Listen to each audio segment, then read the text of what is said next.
Welcome, friends, it's the Movie Film Podcast. Movie Film Podcast, enjoy the show. Zach and Sean and Ryan are talking about movies. Movie Film Podcast on the radio. Welcome to Movie Film. This is episode 8, brought to you by the fine folks at Mr. Boy Productions. My name is Zaki Hassan. I'm joined once again by my partners in crime, Brian Hall. Where am I? And Sean Coyle. Dobre vice. What was that this time? That is Russian for good evening. Wow. Nice. Dobre vice. And Brian, you are here. And you are Brian Hall. I am Brian Hall. That's true. Niet. You Brian, are Lisa Simpson. Brian Niet. We're losing Sean again. He's lapsing into his time as a Cold War deep operative. Do svidania. Brian Niet. Movie film Niet. Sean has gone bye-bye. I'm calling the government. So, Sean, yesterday was your birthday. We are recording on November 1st. Yesterday was Halloween Day. That is true. Anything Happy exciting? birthday, Sean. Thank you. Happy belated birthday. Thank you. Well, you both wished me happy birthday yesterday, so That's true, but on behalf of the audience. thank you, Yeah. audience. That's right. So, did you do anything fun yesterday? Well, I got to leave work early, which was fun. Yeah. Which Isn't that always sad? fun. This is like old man fun now. We took it pretty easy. The wife is recovering from a cold, and the baby was recovering from a cold. So we spent the night in and relaxed. We actually watched The Campaign. Oh, nice. Not a good movie. Really? I actually liked that. You know, I thought the funniest parts were when Will Ferrell and Galifianakis, when you could tell that they were just sort of riffing, doing their own thing. What didn't you like? I'm curious. I thought the story was so all over the place. And for being an 85-minute movie, it felt like it was about 2.5 hours long. I thought that there were good bones there. Brian, you haven't seen it, right? I haven't. Okay. Well, not to give too much away. The whole backstory about how he got into politics in the first place, about the rusty slide on the playground and all that kind of stuff. Yeah, that's right. Yeah. Yeah, there were like little things, little details like that could have, like if you sort of built the story more around that stuff, it would have made for, I guess, the characters would have been more endearing. But, yeah, I wasn't really rooting for anybody. Yeah. And, again, trying not to give too much away for Brian, like, there was stuff that happened that you're just like, well, that character's an awful person, and that character's despicable, and I would never... You know, I would never want to be friends with that guy. I don't care what happens to that guy. Like, she's a piece of shit. You've had your hands full with the censor button, so I'm giving you... Yeah, thank you. I'll try to give you the night off.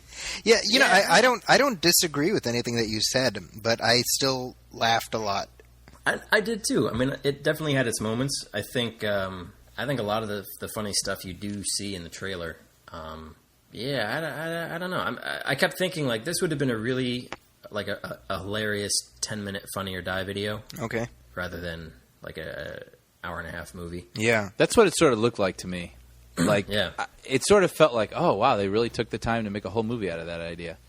I don't think it was written well. I think the funny jokes were when Ferrell and Galifianakis were just doing their shticks. I think as far as the writing goes, what the actual script was, it was just a mess and nothing... It was not a well-written movie by any means. There is some other funny stuff in there. I liked the maid, the Asian maid. Yeah, she was funny at first, and then at the end, it was just kind of like, oh, look, she's doing a bit, you know? Like, Yeah, at the when she shows up at the very end, you mean? Yeah, when Yeah. she was up at the very end. Because Yeah. you see it coming. It's not, you know... It's, Yeah, it's, no, I agree with played that. off like a surprise, but... Well, and also it was nice to see Dan Aykroyd again. Yeah, Just, yeah. you know, they wheeled Did he him have in. like a Ghostbusters 3 pin like hidden underneath his costume that he would No, flash? but he had a tear intermittently? rolling down his cheek. The entire movie, he was just kind of looking into the distance, weeping quietly. He's kind of wasted. Him and Brian Cox and John Lithgow, like, they really That's true. had no point but to be a-holes in the Yeah. movie.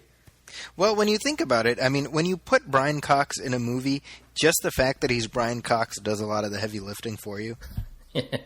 You know what I mean? Because they kind of had the same issue with Brian Cox in Rise of the Planet of the Apes, where it's like they cast him and then they forgot that they cast Brian Cox. So they make Tom Felton the bad guy. Sean, I know you haven't seen that yet, but Brian, you know what I'm talking about? Yeah. Who's not a very good actor. He's not a very good actor. Look at me, tease these apes. Yeah, that's exactly it. He's this kind of this wiener. Yeah.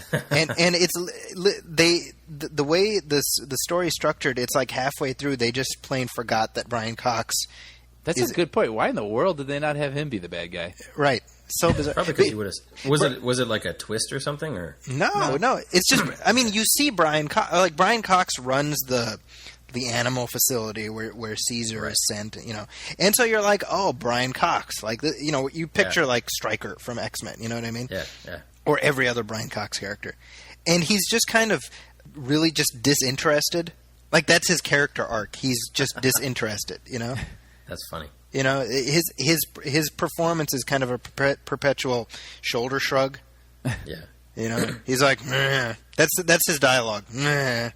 I'd just like to put a little plug in there as long as we're talking about Will Ferrell movies. I haven't seen The Candidate. I want to see it. I will eventually see it. The Campaign. But The Campaign, I'm sorry. Yeah. I don't know anyone who saw Casa de Mi Padre, that Will Ferrell movie that was entirely in Spanish. Oh, right. Oh, that's right. Yeah. And I loved it.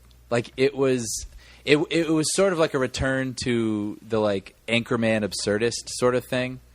Okay. And there would be like a talking cougar, but it would be like a stuffed cougar that was off, wheeled into the frame, and awesome. I was like belly laughing like throughout the movie. So I think more people should check it out, and I think people would like it. Well, awesome. Do you know, Brian? What was the thought process behind that movie?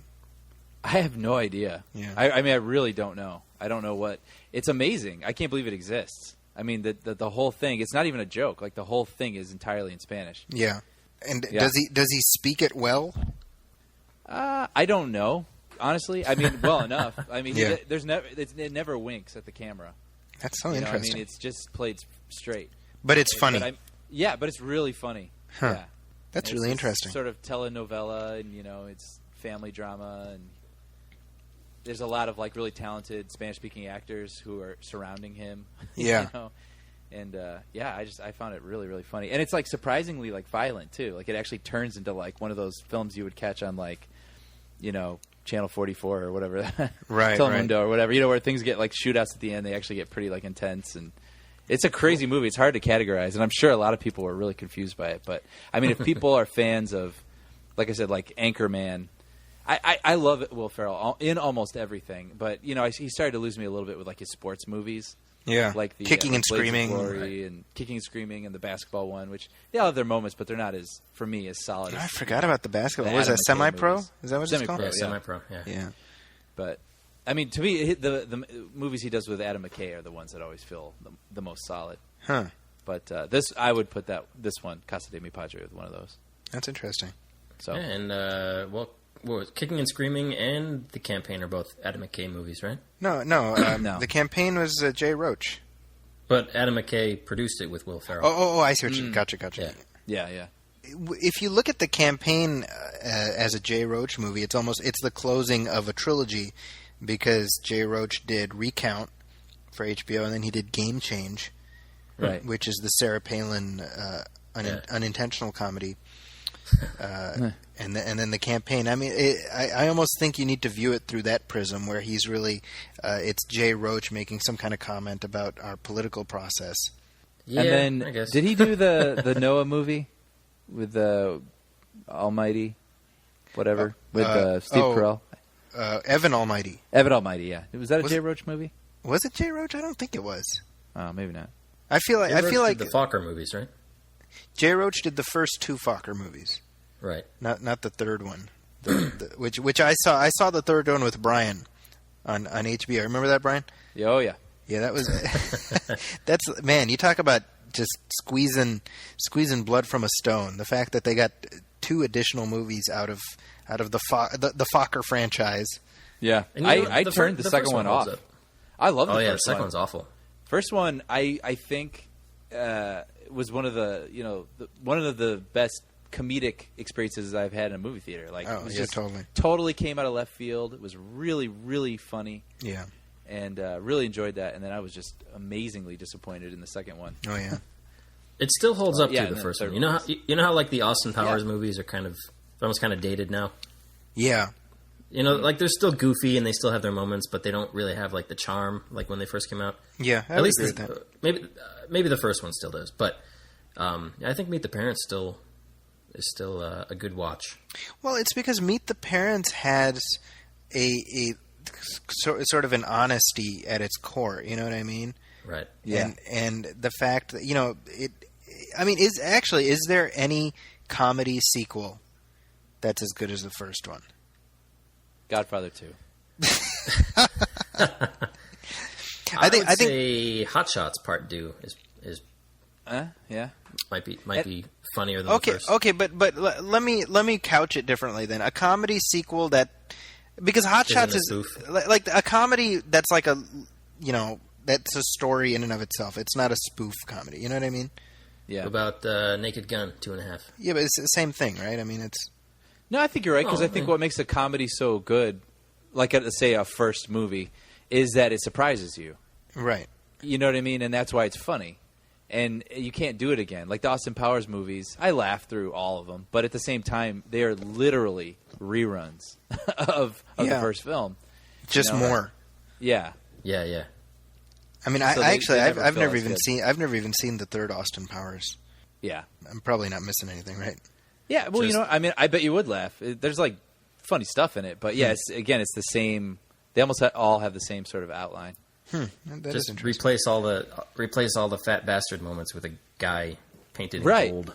That's right. It's just another weird, gross character. Yeah. Yeah, I saw a scene where he like eats his scabs or something. I don't know, what does he eat? His He's like flaky skin or something. Yeah. that's nasty, dude. Which is I the mean, same thing as fat bastard. You know what I mean? It's like, oh, look how fat and gross I am. And Yeah. this guy's like, I talk funny too, and I am gross.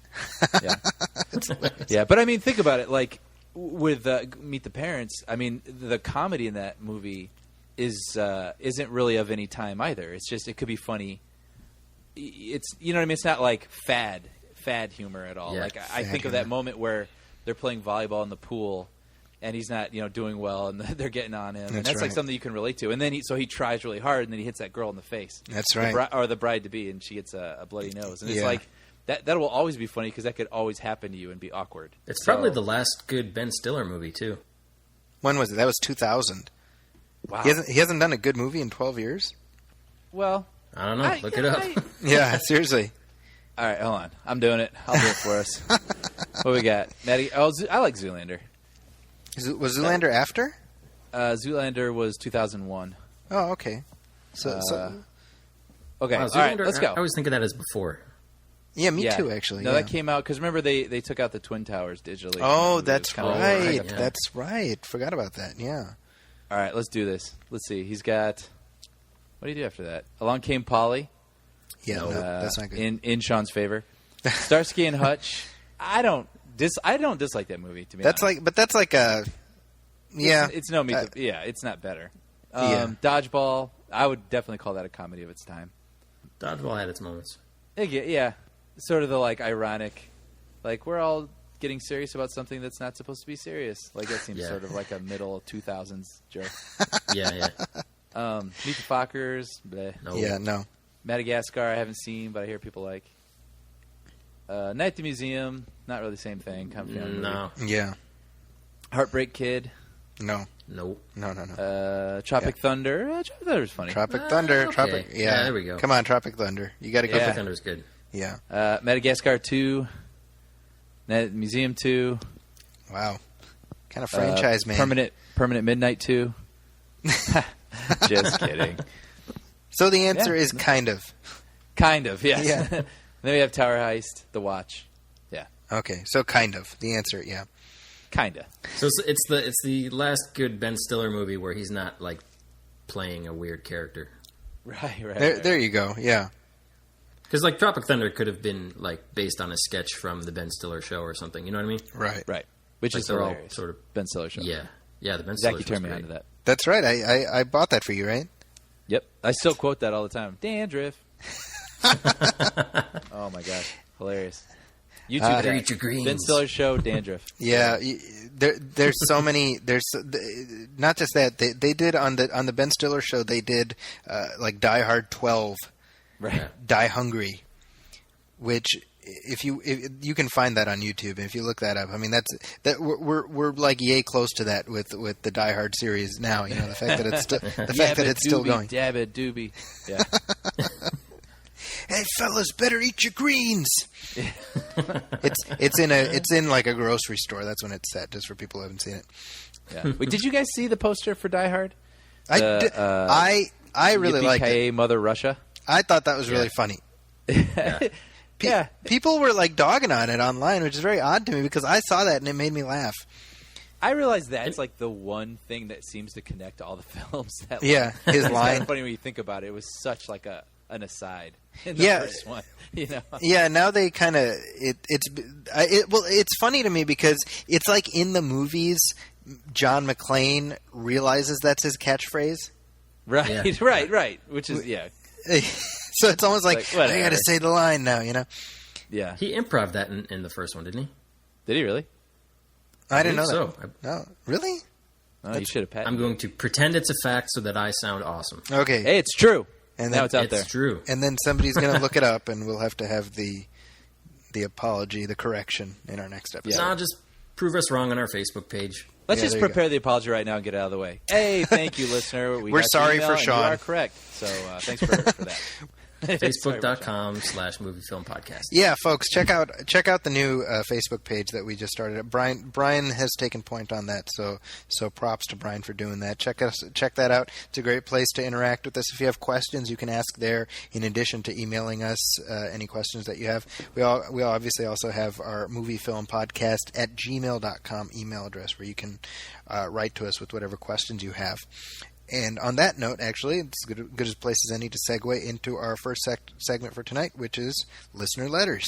Yay! Yeah, Boom. indeed. So our first listener letter comes to us from Imran, who has a question about a film which you guys probably don't even remember. He says, a discussion on Sky Captain, please. One of my favorite movies. I want to know you guys' opinions on the movie. And the World of Tomorrow? Yeah. That's Sky Captain? That's Sky Captain. Hey, you know what? I'll go first on this one. Yeah, please. My brother and I have this weird thing for automatons, Okay.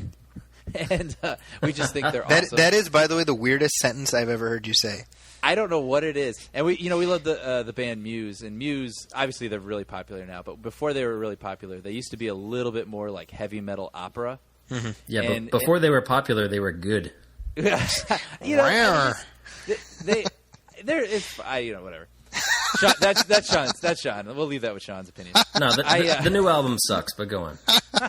Well, anyway, I really enjoyed like some of the earlier stuff, right? Like I said, where it was like a metal opera. And my brother and I always used to joke, like we could always picture these automatons like destroying cities to their music. Mm-hmm. Anyway, enter Sky Captain, and we were like, this movie looks like something we would enjoy. So yeah, we saw it at a dollar theater together, and I'm going to be honest, I don't remember a lot about it. I just remember us thinking like, that looked cool. The end. You know what I mean? I don't remember the story. I don't remember thinking like getting cynical about it. I know people seem to really dog on it and so I was sort of surprised. It's like, oh, people hate this. Like, I didn't think anybody loved it necessarily, but I didn't realize people hated it. And my brother and I just have this like kind of fond memory of seeing it together and enjoying what it was. So yeah. You know, for me, I'm kind of with you in the sense that I have very, very vague memories of that movie. I don't really like. I couldn't tell you what it's about, but I do remember the hype machine, like the geek hype machine before it came out, where people were setting up what's his name, Kerry Condon, who directed it, as kind of the second coming. You know, he was the next great visionary, and it's like, what has he done since then?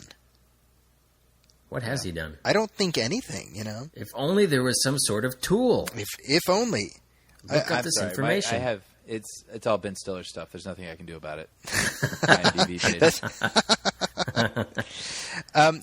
It's actually I would compare Sky Captain in many ways to kind of Tron Legacy. Interesting. Because So I think not a good movie. well, I mean I like Tron Legacy. I mean, Sean, you know I'm a big fan of that movie, but it's kind of the same thing where that was kind of being set up as, what's his name, Joe Kosinski, who directed it. They were setting him Yeah. up as being kind of this next big visionary, and just the visual style of the film was really being put out there. And then the movie came out and it just kind of did okay. And the perception is that it was a flop. I don't think it was a flop. You'd probably be in a better position to tell me that, right? No, it's not considered a flop at the end of the day, because it made something like $450 million worldwide. Really? Yeah, Wow. like as a whole, it did really well internationally, and then it did really well on DVD and Blu-ray. It's worth pointing out, by the way, for the folks listening, that Sean, you work on the Tron Uprising animated series. I do work on the Tron Uprising animated Yeah, series. we should put in a plug for that show, by the way. Folks, you should really be watching this show. It's on Disney XD. It is great.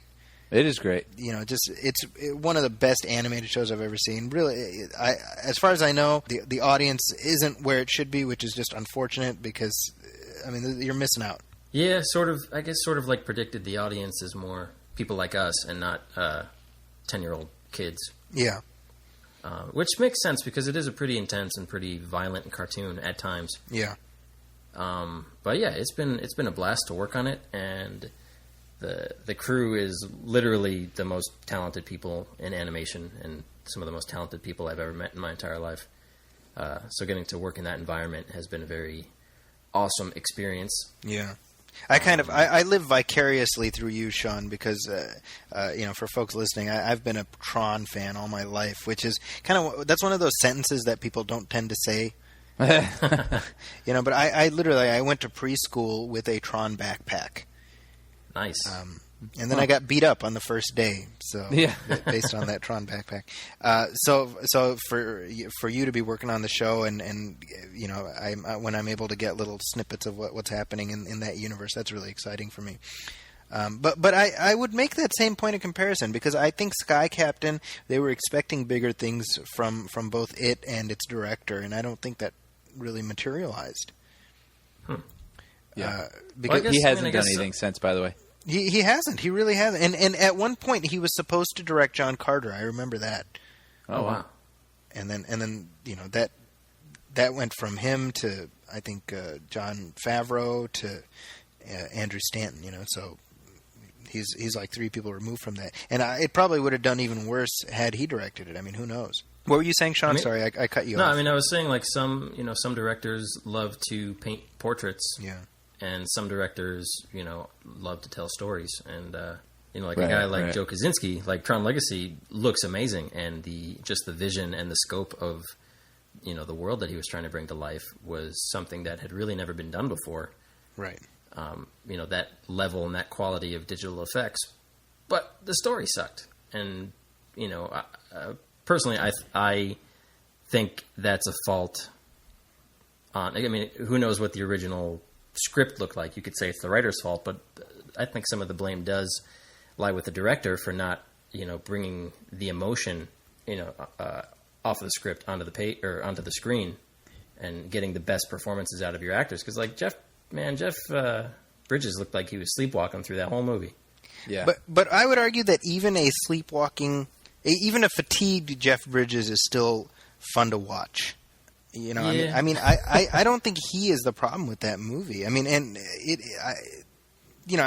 think that a lot of that is because just his on-screen persona, he as Jeff Bridges has just earned a lot of audience identification. People just tend to like Jeff Bridges. Yeah, it's not a bad movie by any stretch of the imagination, but there's just no emotional weight, and you're not invested in any of those characters, and you don't really. By the end, you're kind of waiting for it to end.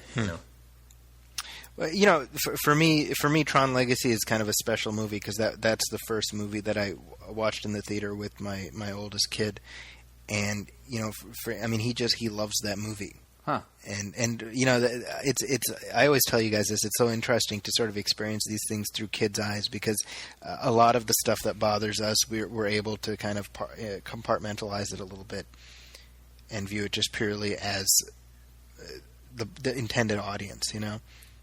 Yeah, I think that's always kind of a cool thing. it's a good DVD movie. There you go. Well, You can- it's you can great just on. It looks great on Blu-ray. Let me tell you. Yeah, you can just sort of chapter skip to, the battle sequences and all the action Right. stuff, and just Right. look at the colorful lights and not really care about what's going on. Yeah. All right. So moving on to our next question. This is from Laura. She says, "Dear movie film guys, last week you briefly discussed how Brian isn't a fan of Hans Zimmer. I, for one, am saddened that he and I can never be friends." Sorry, Brian. But it got me thinking, which composers are music to your ears? Sean, why don't we start with you? Geez, are we talking all time or current or? Well, it's left open, so Well, okay. I think we're all in agreement that we're all pretty much in love with John Williams. yeah. He's probably the one true master of creating themes, memorable themes for films, which a lot of it seems like it's something that composers nowadays don't really focus on, is creating memorable themes. Yeah. And musical narration, even. Yeah, Yeah. yeah, absolutely. I think for me, I'll just throw out I think Michael Giacchino is sort Yeah. of like a modern day John Williams. He's getting there. He's not there yet. Yeah, I think he has the potential to be there. I really like older Thomas Newman, the Meet Joe Black, American Beauty, Green Mile, like that sort of era. As compared to what? As compared to some of his newer stuff, is just a little bit of like weird xylophone noise. Like, I mean, some of his Pixar stuff is cool, but I don't know, just like his more moody stuff, like Little Children and In the Bedroom and that kind of stuff. Well, he's doing the score for Skyfall. Which I heard one of the tracks and was pretty impressed with. Oh, okay. Yeah, I have that pre-ordered. I have that pre-ordered on iTunes, so I'm looking forward to hearing that. Nice. Yeah. And one more. Harry Gregson Williams is another guy who he graduated from that Hans Zimmer school of composing. The percussion. Like him and Trevor Rabin and Mark Mancino, all those guys. Yeah. Yeah. But I think he's the one who has really sort of come into his own and has a really unique style and has a lot of like his Narnia scores are pretty great. And if you're looking for something a little different, his Arthur Christmas score from last year Oh, interesting. is pretty flawless, I gotta say. Now, Arthur Christmas, that was that Aardman movie, right? Yeah. Yeah. But it's CG animated. Okay. Okay. CG and yeah. Huh. Okay. Which I didn't see the movie, but the score is fantastic. Oh, okay. Well, that's a high recommendation then. Recommending the music without seeing the film. Yeah. Yeah. Brian, what about you? Well, I mean, it goes without saying, John Williams.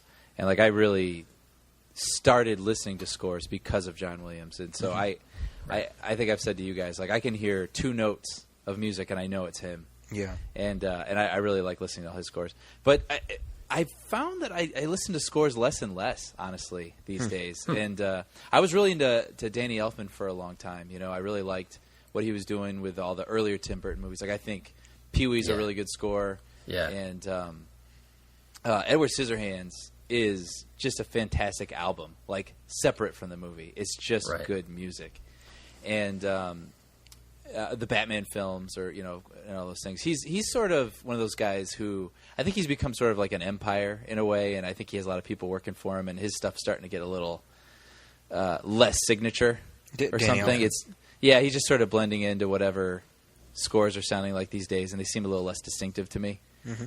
Personally, I don't know. I mean, I thought Alice in Wonderland actually was pretty good, but I like all the, if you want to call them the classics, my classics for our age, I guess. But like Alan Silvestri. Yeah. I mean, like, you can't beat Back to the Future. Yeah. That score is fantastic. Predator is awesome. Who Framed Roger Rabbit is a really, really good score. Yeah. That was one of those things where I was watching it on DVD a couple years ago, and I was like, wow, this is a good. I haven't thought about this score in a while, and I ordered it, the CD, and it's great. I mean, it's just a great score. Yeah. But for more, like, current people, John Powell, who does, like, the Bourne films, right? Yeah. Mm-hmm. I really like those. I think those are really great. And then he did How to Train Your Dragon, right? That's a great one, yeah. That is a fantastic score, and it's so different than Bourne, which I think is really interesting. But I should give sort of like an amendment to the Hans Zimmer statement. You know what? My whole Brian doesn't like Hans Zimmer thing definitely came during a period, and I think it was during the Pirates films, where it just seemed like every score he did sounded like, instead of like any like nuance and instrumentation, differences and like, let's put a little flute over here and let's put violins. It was just every instrument was playing the same notes, and it just might as well have been a keyboard going like no no no no no no no no no no no no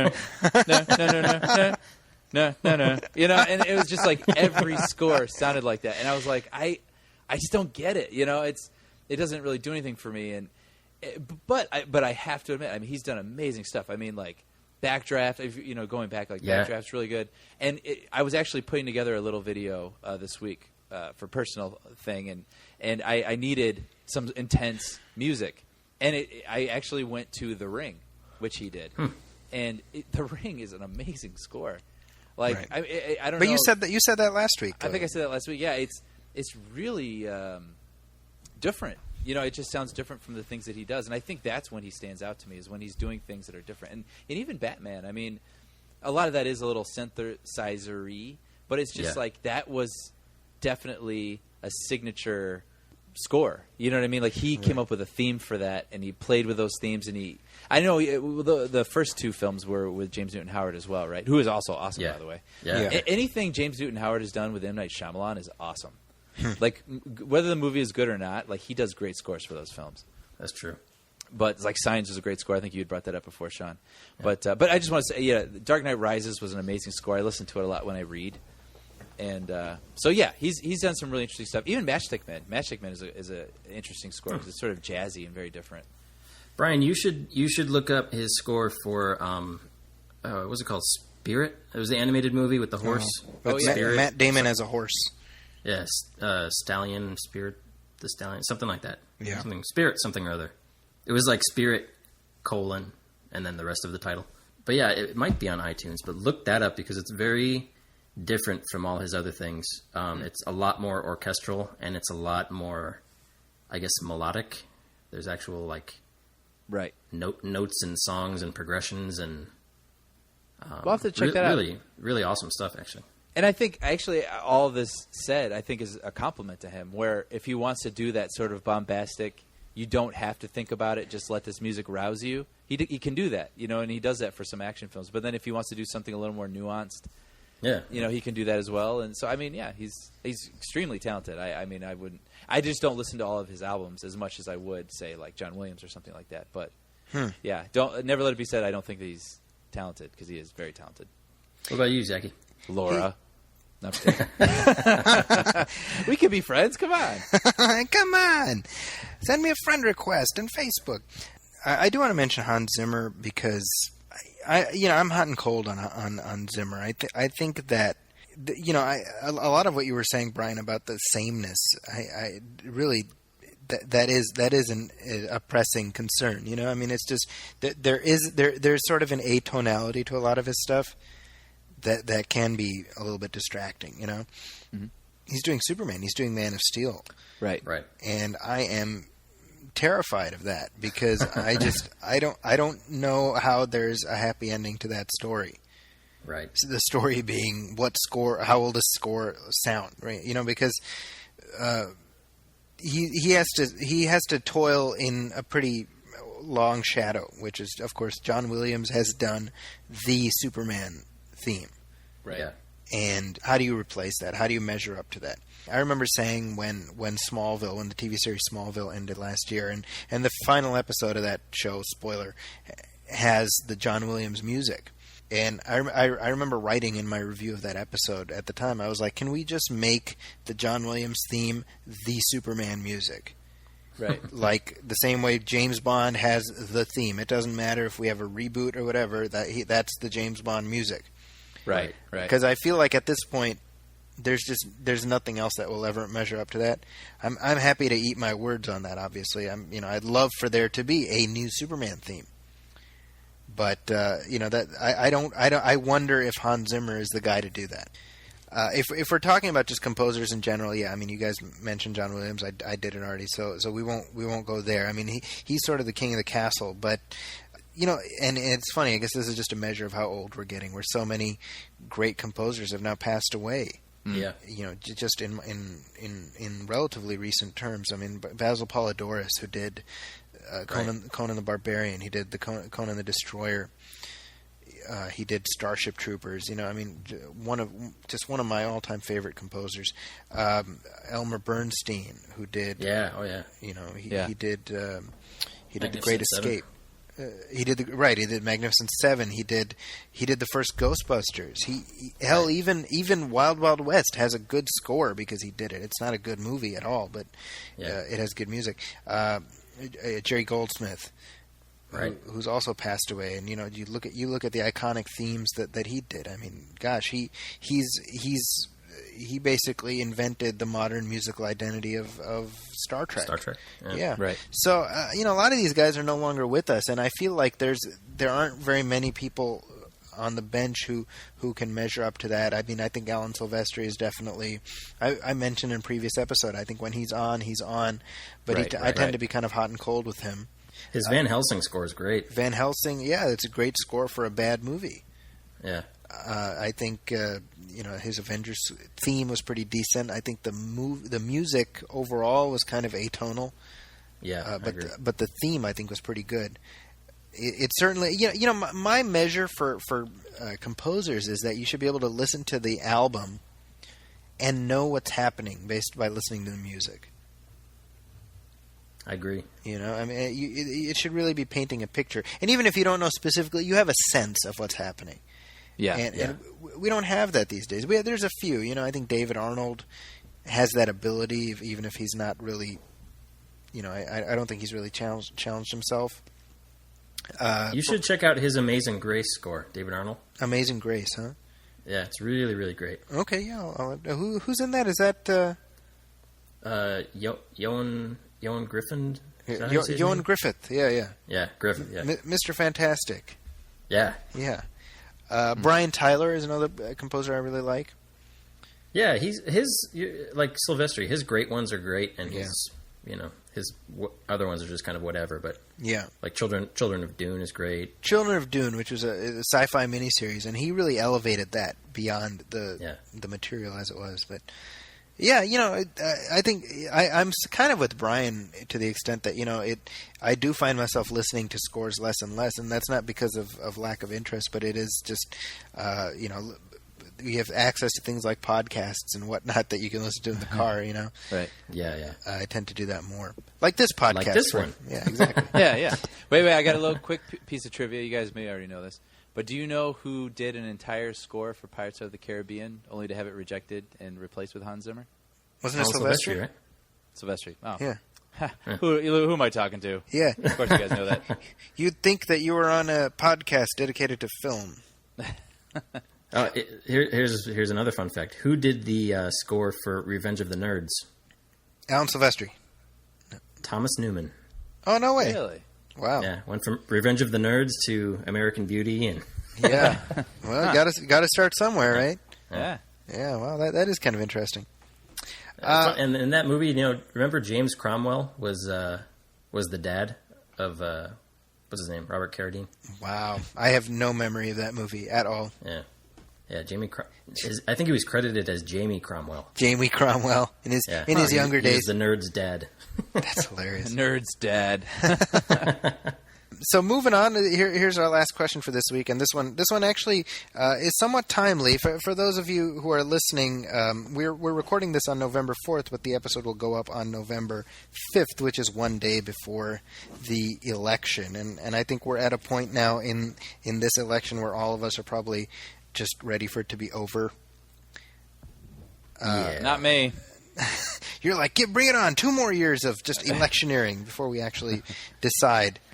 So this question comes from Heather, and again, I think this is an interesting one. She says, I'd love to hear a discussion on the political stances various actors take and who really takes their opinions to heart.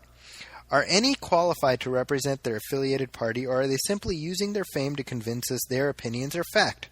I can only handle Eastwood and Clooney et al. For so long. I agree. I don't think that they should. I don't think that their opinions matter.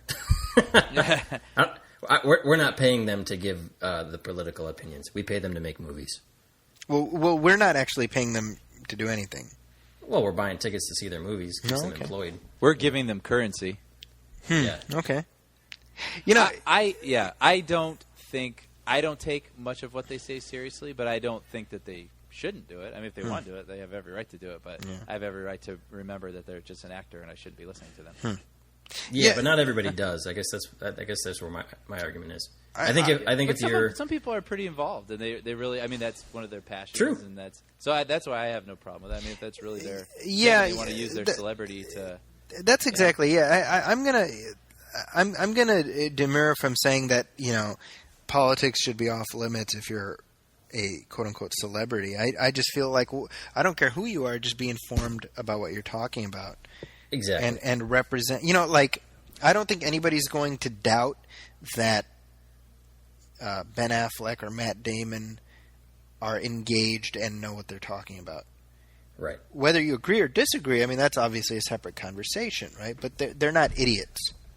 Yeah. And I feel like using celebrity to advocate for a candidate, I don't think that's any worse than an average person advocating for a candidate and using whatever Right. abilities they have. I just feel like ultimately the key thing should be, educate yourself, knowledge. Yeah, And- I think this I mean, goes hand in hand with. I feel like I've said it before, but like where Tom Cruise, I mean, he can be a polarizing person, and I've heard several people say I can't watch his movies because he's such a wacko. You're being glib, and for Brian. me- You're just being glib. Yeah, right. No, but personally, it's like, yeah, maybe he is, but like it doesn't. For some reason, I can separate that stuff, and I still enjoy his movies. Like whatever, it's like he's just an actor, and I'm here to see the story that he is participating in.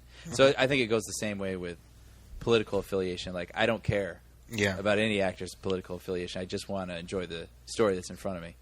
Well, And I've always said, like, if I knew everything about everybody who made the art that I enjoy, I probably wouldn't like anybody. I feel You know like what I mean the baseline has to be just your sensibility, right? I mean, if you are a frothing mouthed lunatic, then I have the right to say, well, I can't separate you from the art. I mean, I think that's ultimately the distinction. So it's like you put yourself out there, and at that point you're using your celebrity. I'll give you an example, right? Like Chuck Norris put out a video a few weeks ago. Did you guys see this thing? No. Yeah, Chuck Norris put out a video, and he's advocating for Mitt Romney, which is neither here or there in context at this point. And him and his wife, they are off the reservation crazy. They're talking about. They sound like the spiel in Ghostbusters. They're like, oh, if Mitt Romney doesn't get elected, then it's going to be 7 years of darkness and dogs and cats living together. I mean, the whole thing. And so I hear something like that as somebody who's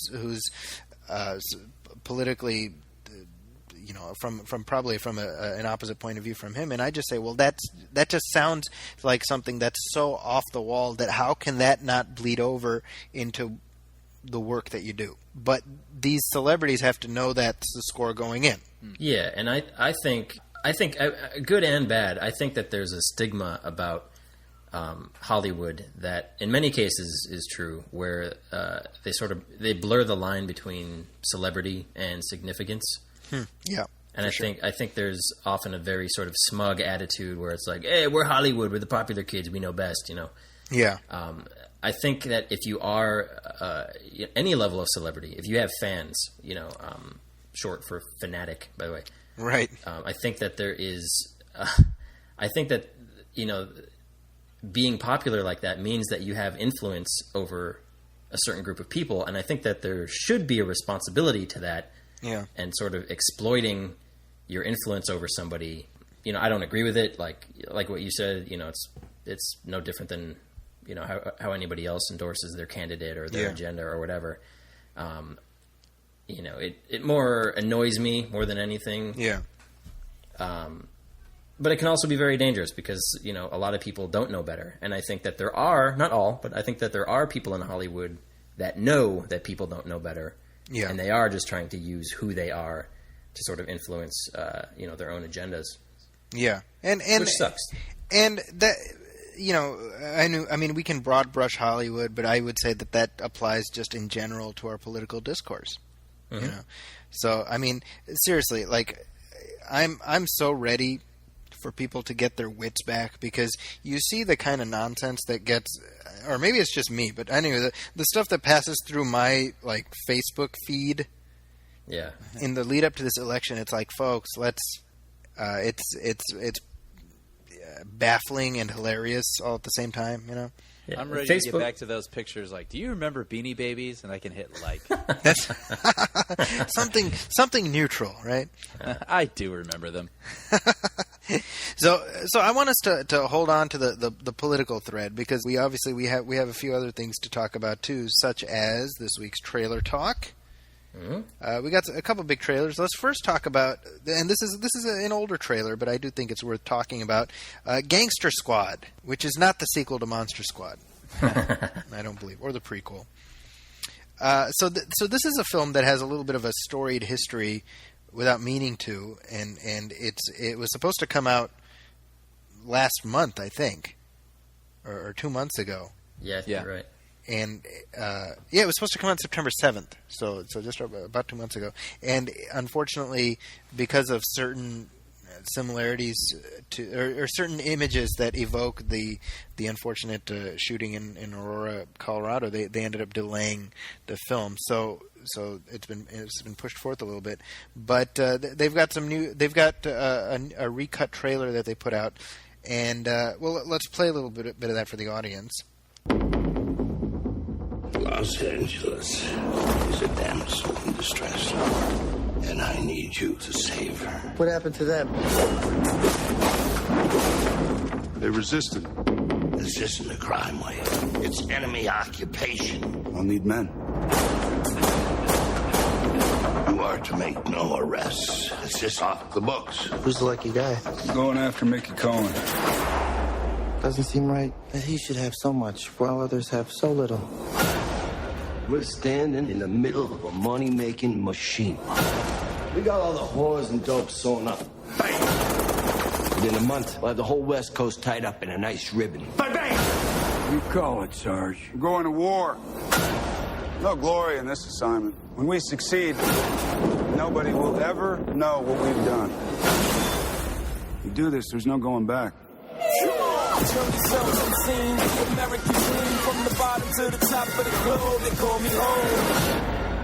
And, okay, so this stars Josh Brolin and Ryan Gosling, Sean Penn, Emma Stone, Nick Nolte. A great cast. Mm-hmm.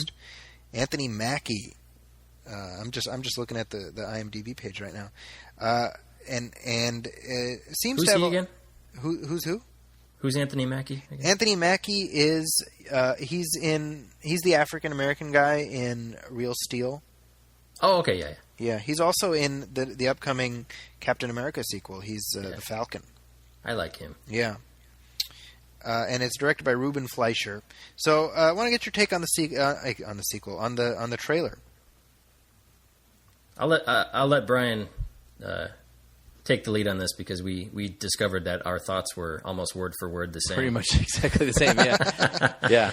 No, I had heard about this film and heard about all the actors in it, and I was, thinking, this sounds great. And so I saw the trailer, and I think the trailer looks fine.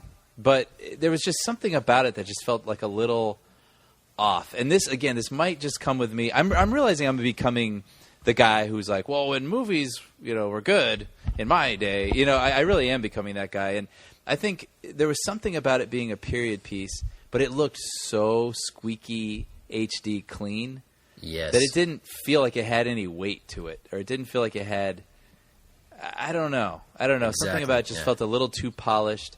And in a weird way, I know this isn't apt at all, but for some reason it reminded me of, there's this movie that came out a couple years ago with Hayden Christensen and like Paul Walker. I think it was called like Takers or something. And it's just like a bunch of dudes, and they like sort of a modern day gangster film, and it looked. I remember that movie for some reason specifically looking really clean and like HD sort of thing. And I was like, well, what's the difference if like a gangster movie from the 30s looks like a modern day gangster movie? Yeah. You know what I mean? Like I don't know if that has anything to do with even like using atmosphere, like the smoke in the room, and making things look a little bit like. Maybe that's just what I'm associating with the films that I grew up with, and that's what I think the 30s are supposed to look like. Right. what the 80s directors thought the 30s looked like. But Right. but yeah, anyway, all that to say, there's that, and then there's also, with the actors, I like all the actors. I think Ryan Gosling's great, but there was something about Emma Stone where I just felt like she looked like a little girl putting on her mother's clothes.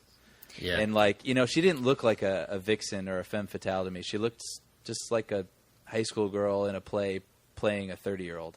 Yeah, there's that shot in the trailer where she's like in the dress and she's walking towards camera. I laughed because she looked so silly. Right. Okay, I mean, years and years ago, you if there'd just been, lost like, me. Well, I would say, I mean, I think she's beautiful, and I like her. I think she's a lot of fun. She seems like a fun person in general, but like she's always plays these really fun. She brings a lot to the character she plays. But like, just think of someone like in years and years ago, if like Kim Basinger had done that, it'd be like, Right. that's a femme fatale. You know what I mean? Like, there's like a sexiness and a womanliness to her Right. that's like unmistakable. And I just feel like Emma Stone in that role just feels like a girl who put lipstick on. Huh. Very I interesting. think Sean Penn looks like he wandered off the set of Dick Tracy. Yeah. He's so over the top, and he's got that big weird fake nose, prosthetic nose thing, and Yeah. he looks like a Yeah. Dick Tracy character. I'll get all you coppers. Yeah. Dick Tracy, by the way, is coming out on Blu-ray. I freaking love Dick Tracy. And dude, I'll tell you something. I saw that was available for pre-order, and it took me about a second and a half to put in a pre-order for that. Nice. Because I mean, it doesn't even. The story is so completely secondary to just the way that movie looks. Yeah. Oh, totally. I mean that that's going to look amazing in high definition. Oh yeah, Yeah, great 4 Danny colors, Elfman right? score, by the way. Yeah. That is, yeah. That was kind of Danny Elfman in his like, I don't really know how to do anything other than the Batman-esque score. Absolutely, it really is. Yeah. I mean, I do like it because it is a different theme. It is a different theme, but it's directly related to Batman. Yeah. Yeah. I just love that movie. Basically, Warren Beatty got every big name actor in his Rolodex to show up, and he just slathered all kinds of latex on them to turn them into horrible creatures. Yeah. And then when it came time to make Dick Tracy look like Dick Tracy, he's like, "Oh, I'm not doing that." Yeah, He's like, Yeah. "Forget that." yeah. You ain't gonna touch this mug. Yeah, exactly. I saw it just they put out there was like a documentary about Dick Tracy that they just put out, not the film, the character. It's relatively recent, and it has the documentary is framed around Dick Tracy as played by Warren Beatty. Huh. So it's like new stuff. It's like Dick Tracy shows up on the set, and it's actually Warren Beatty, and he's, they're like, "Oh, Detective Tracy," and this and that, and it's like, again, it's recent, so it's Warren Beatty now. Wow. And I was watching that, and I was like, "Is Warren Beatty crazy? Does he think he's Dick Tracy?" It's very odd because I mean, that was 20 years ago. Yeah, You know what I mean? He's too old to be playing that character. yeah. Anyway, But yeah, so we're getting a Dick Tracy vibe off of Gangster Squad. So It sounds- guys, go get Dick Tracy. It's great. Yeah. Skip Gangster Squad. Go watch Dick Tracy. well, No, I got to be but honest. All that to say, though, I do want to say I am looking forward to the movie still Yeah, because there's a lot of great people Me involved. too, yeah. And I'm it's a trailer, so Yeah. I mean that was the impression of the trailer that I have. Yeah. and I'm really hoping that it's a good movie. I mean, they really do have a great cast, so it is worth watching. Yeah. Next up, another big trailer, a far bigger trailer was Iron Man 3. Yeah. I'm not familiar with this. Well, it's a small independent film about, About a an man. Iron Man, Well, it's about a man who has too much iron in his an bloodstream. automaton. Count me and my brother in. Yeah, so I'll be honest. I lost all blood flow to my brain while watching this trailer. Yeah, it looks epic. Yeah. It does. I thought if you could get rid of the second one and make this the second one, this looked like the Empire Strikes Back of the Iron Man story. Oh, interesting. There's a lot of things being taken away, and it looked pretty dark. See, I feel like people dog on the second one a little unfairly. and not because it's not great. well, but it's not horrible either. I mean, I think that my contention all along has been that as this Marvel movie universe expands, it allows for the occasional, just okay movie to be in there. The second one is a movie of moments. It's just a movie of, it's got some cool moments. Yeah. It's not bad, but it just felt a little empty compared to, especially compared to the first one. Yeah. Well, it definitely floats a lot on just Robert Downey's charisma. Yeah. I think this one, first of all, the smartest thing they did was after Jon Favreau either quit or was fired, they replaced him with Shane Black. Yeah. To direct, who, arguably Shane Black is just as much the reason that Robert Downey has had this career resuscitation as Iron Man, because Shane Black, of course, wrote and directed Kiss Kiss Bang Bang. Fantastic. Yeah, that is easily one of the most underrated movies of the last 10 years, as far as I'm concerned. Yes. Everybody I talk to has A, not seen it, and B, loves it when they do. Right. Yeah. Without exception. So Shane Black was definitely the guy to do this. I think that for me, I'm personally very happy that they've brought in the Mandarin as the villain. Yeah. And this is something I've been waiting for, and I've been waiting to see how they would pull it off because the Mandarin in the comic books, at least as he was originally portrayed, is kind of like the Yellow Peril, very stereotypically Asian. I remember when I was a kid, there was an Iron Man cartoon they used to show in Saudi Arabia, and it was made in the 60s, and it was the animation was just panels from the comics, and it was very limited, kind of Clutch Cargo looking. Okay. And the Mandarin, that's how I knew Iron Man's arch villain is the Mandarin from that cartoon show. But he had like the big buck teeth. and and he's like, "Oh, Iron Man, I am going to stop you." It was one of those type of things. Wow. And I was like, "How are they going? How do you? What do you? And obviously the Marvel people are aware of this, but they're playing it very smart because they cast Ben Kingsley, who is the most ethnically neutral person in existence. You don't know what the hell he is. And he's got this kind of incomprehensible accent where you can't place it at all in the film. The accent that he's using as the character. Ladies, children, sheep. Some people call me a terrorist. I consider myself a teacher. Lesson number 1. Heroes. There is no such thing. He looked really cool in that costume, I gotta say. Yeah. And it's funny because Ben Kingsley gave up a long time ago, where he's like, I'm credible as an actor, but that means nothing because he just decided to just start doing crap. Right. And so it's kind of nice to see him doing like a mainstream movie that at least has the veneer of some kind of sophistication to it. Yeah. I also like the fact that they appear to be anyway picking up story threads from the Avengers and carrying that through. Mm-hmm. I was wondering how closely this would tie into this big Avengers Marvel Universe thing that they're establishing. Yeah. Or if it would be more of a standalone Iron Man story. Well, we see, right, where he's talking about New York and how what happened in New York is giving him nightmares and all this type of thing. Yeah. That probably all takes place in the first 10 minutes of the movie. But it's enough, right? Here's my guess, right? They have kind of a balancing act that they have to figure out where it has to be a big enough threat. The conflict in the film has to be a big enough threat that we fear for Tony Stark, right? Right. But it can't be so big a threat where you're like, why isn't he on the phone to Captain America? Right. That's a real balancing act, and that's something that they have to deal with in the comics as well. But I would think in the movies it's even more pronounced because I think more people are going to have that question, where like, oh, why doesn't he get Nick Fury to help him or whatever? I think I'm most excited about it being a new Shane Black movie. Yeah. That's interesting. More than an Iron Man movie. Because I'm very curious as to how that's going to feel, because the first two Iron Man movies feel nothing like a Shane Black movie. Yeah. So I'm interested. Is it going to have his sort of, like that flair and pizzazz and cool factor of like a Shane Black movie, or is he going to try something different and try to just make a cool superhero action movie? Right. I don't think you hire Shane Black. And by the way, for folks, those of you who are listening, and in case you don't know, Shane Black is probably best known as the guy who created Lethal Weapon. Yeah.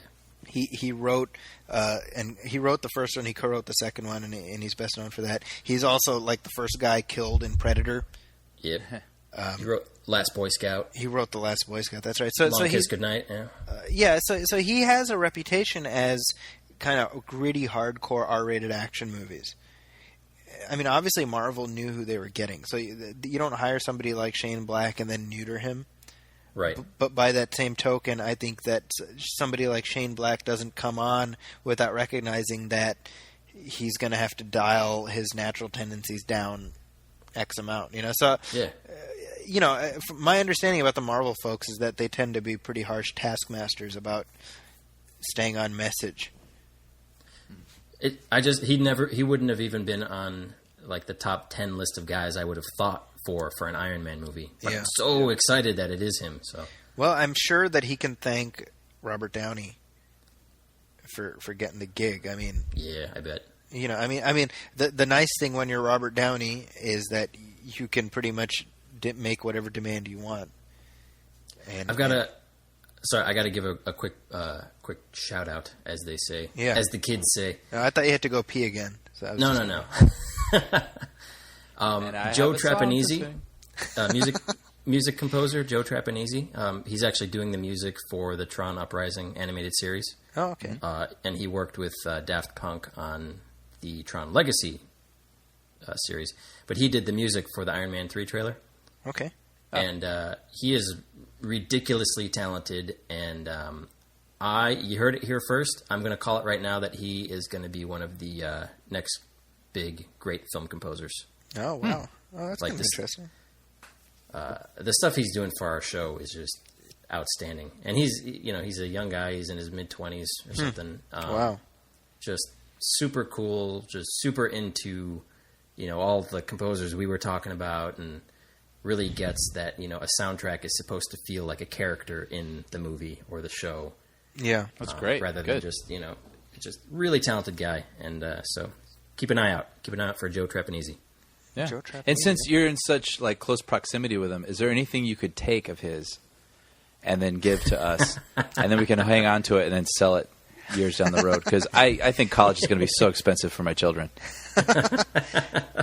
No? His Oh, it's all right. We can knees. talk about His it later. knees. So that's trailer talk. Let's move on to some of the headlines that are going on, and we got some. This has been a busy couple of days, actually. Really? I thought it was kind of a slow week. Well, you thought wrong, dude. What happened? I thought wrong, What happened, dude. Zeki? Well, first up, we've got Conan the Barbarian is coming back. And he's the guy with the show that got canceled and is now on TBS. No, that's Conan O'Barbarian. The lovable redheaded fellow. That's right. I love that guy. The redheaded man-child. They're bringing back Conan the Barbarian after, and we talked about this in a previous episode, but they tried rebooting Conan, not this past summer, but 2 summers ago, with a new movie starring Jason Momoa, and that movie made about $1.50 at the box office. And it was your $1.50, right? It was, in fact, my $1.50. Yeah, I was the one person who watched that movie, and I liked it. By the way, I will say that. But they've decided to go back to formula. So Universal has picked up The Legend of Conan, which would be a sequel to the John Milius 1982 Conan the Barbarian movie. And Say it. Yeah, it's. Well, this is happening, folks. It's. Say it. It's going to star Arnold Schwarzenegger. Yay! As Conan. So I have no explanation for this. I have no words for this. I think this is a colossally stupid, bad idea. You know what, though? What I remember the most about Conan is the DVD commentary. Yeah. When he puts the sword in the snow. And It's he true. actually says, and Schwarzenegger's like, he puts the sword in the snow. Yeah. And he's, and then his comments about Richard Simmons Jr.'s. Yeah. Well, What does he say, Zeki? Well, so when the movie starts, so what we have to realize, I don't think anybody explained to Arnold Schwarzenegger what a commentary track is. So in his mind, I think he thought he's doing like narration for the hard of hearing, or for the blind, you know, rather than, you know. I mean, you'd think it would be like, you know, a normal commentary track is, oh well, this is we filmed this on this day, and oh that's John Smith over there, and you know he brought a lot to the table or whatever. I think for Arnold, they were just like, oh Arnold, can you do a commentary? Nobody. In his mind, he's like, wait, what's a commentary? And nobody pulled him aside and was like, you know, because how do you explain anything to Arnold Schwarzenegger, right? So he sits down and he's narrating the film. That's what it is. So he's like, so it's a lot of, yeah. Yeah. She's naked over there. You see her boobs got big over there. Yeah, I told them to do that. You know, I mean, it's really it's like you're residing inside Arnold's head, and so you're hearing his stream of consciousness. Arnold filterless. So when the commentary for Conan the Barbarian starts, it's him and John Milius who directed it, and they start off with this thing where John Milius is like, "I am Arnold Schwarzenegger," and then Arnold says, "And I am John Milius the Great." And then like awkward pause, and then he's like, "And if you believe that, you'll believe there's a Richard Simmons Jr. running around out there." and it's like, wow, you know. and there it goes. There's a commentary track. He's done 3 that I know of. He did Conan the Barbarian. He did Total Recall, which is, by the way, I'm surprised we never mentioned the Arnold commentary track when we did our Total Recall episode, because damn. Same thing. Oh yeah. But that's him and Paul Verhoeven, so it's basically 2 hours of not understanding anybody. Right. And then there's Terminator 3, which is, you know, it's Really? Yeah. He did a commentary on Terminator 3. Huh. That exists. So Why not get him for the first 2? Why 3? Well, I don't know. That's a good question. Yeah, that actually is a very good question. I don't know. So if anything, the new Conan movie will probably suck royally. Yeah. What do you think it's we'll going get to a be new- like? We'll get a new commentary from Schwarzenegger. So Well, it'll be worth one it. can hope. Do you think it'll be like Legend of Zorro or something, where he is like the mentor to someone? I mean, that's the question. I mean, it to me, it just shows how. And don't get me wrong. You know what? Let me tell you something. I love the Conan character. I love the concept, everything. But they are trying way too hard to convince people they should be interested in this. Right. Because it's like, how many times at bat do you have to strike out before you realize maybe it's not the bat, maybe it's not the pitcher, maybe it's you. Right. You know, because I don't see who the audience is for this movie. You know. Yeah.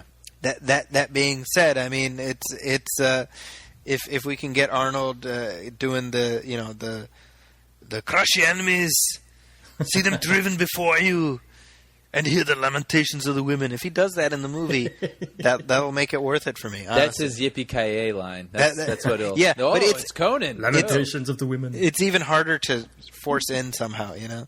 Yeah. Yeah, but the plan. I mean, the interesting thing about this is that they were. This is going to be obviously an older Conan, and it's meant, you know, in the chronology that Robert E. Howard created. You know, we get to see Conan as a king, so this would be him at that stage of his life, and they were planning on making this like 10 years ago with you know, John Milius was going to direct it and write it, and then that kind of fell through, and then he decided to become King of California instead, and. You know, that didn't go so well, and so now they're doing it, and it just feels like it's 10 years too late. Yeah, you know, It seems like every day I'm hearing of a new movie Arnold's going to be in. Yeah, Isn't he in like a lot of movies now? Well, a lot of stuff that's in, you know, to come. Like in the next he's year or committing to a lot of movies that will never get made. So it's But certainly. even like stills, it's like still released from. That's I can't true. remember what that one is. One There's recently, one some he's World doing- War II movie, or That's right. There's that's one right. he's doing with Stallone. There's like another action Yeah. movie he's doing with Stallone, where he looks older and he's got like a goatee and It's Grumpy Looks Old pretty Men badass. 3. yeah, hey, I'd watch that. They like two neighbors that hate each other, They're and like then they blowing have up like their grandkids houses. they're visiting. One's a guy, one's a girl, and they like each other, but the grandparents hate each other. Hey, some listener, copyright. Brian. go and run with it. Make that happen. Yeah. I'll watch it. And then Anne Margaret shows up, and Arnold's like, "I'm going to blast you full of my seed." But moving on. So yeah, this movie, by the way, they're targeting it for 2015. So 2015 is shaping up to be a very busy summer, as we'll discuss in just a few minutes. We also have very quickly the X-Men First Class sequel, which we talked about last time. It's called X-Men Days of Future Past.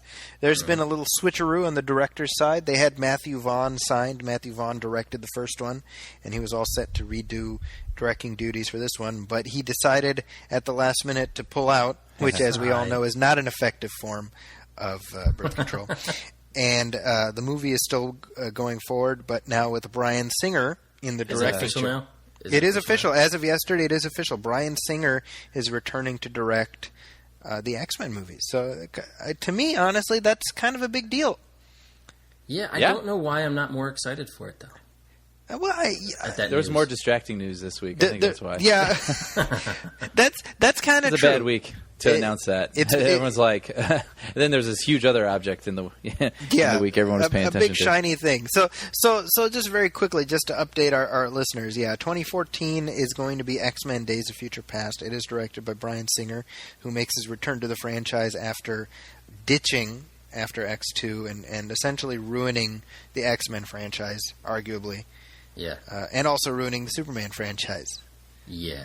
So You're because welcome. he, Is what I he mean, said. it's he's come back a humbler Tigger, a Well, gentler has he? Tigger. Well, I hope so, man. one would assume. I have a feeling. So that should be interesting. And Sean, you had mentioned to me about some of what they have planned for this movie. Yeah, how... I mean, my first reaction when I heard this story was friggin' Fox melon farming SOBs. See what I did there? Melon farmers. Very And I know that it says that Matthew Vaughn decided to move on to work with Mark Millar, right? Mark Millar? Yeah. that's right. But I don't know. I mean, I sort of the realist in me thinks that he was probably butting heads with either the studio or possibly Bryan Singer. You think so? I don't know, man. Like, as solid as X-Men 1 and as amazing as X2 is, the fact that he so royally screwed up Superman Returns hasn't really done anything to regain my faith in Bryan Singer. That's interesting. But I do agree with what you wrote on your blog that if the story in the new X-Men First Class movie is going to be sort of filling in the or connecting the first two movies to the First Class universe, obviously Bryan Singer is probably the best guy to do that. Yeah. And But let's not forget, I mean, he did executive produce First Class. People don't know that. Yeah, I don't know.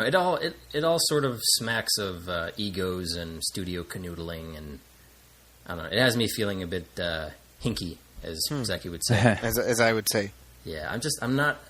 I was a lot more saddened to hear that Matthew Vaughn is not directing it than I was excited to hear that Bryan Singer's directing it. See, that's really interesting, because to me it was kind of like, oh, Matthew Vaughn's not doing, oh, Bryan Singer's, okay. Like, it was like net neutral, you know?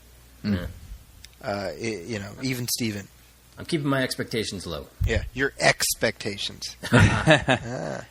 Okay, so moving on, I suppose the reason that this news got a little bit overshadowed.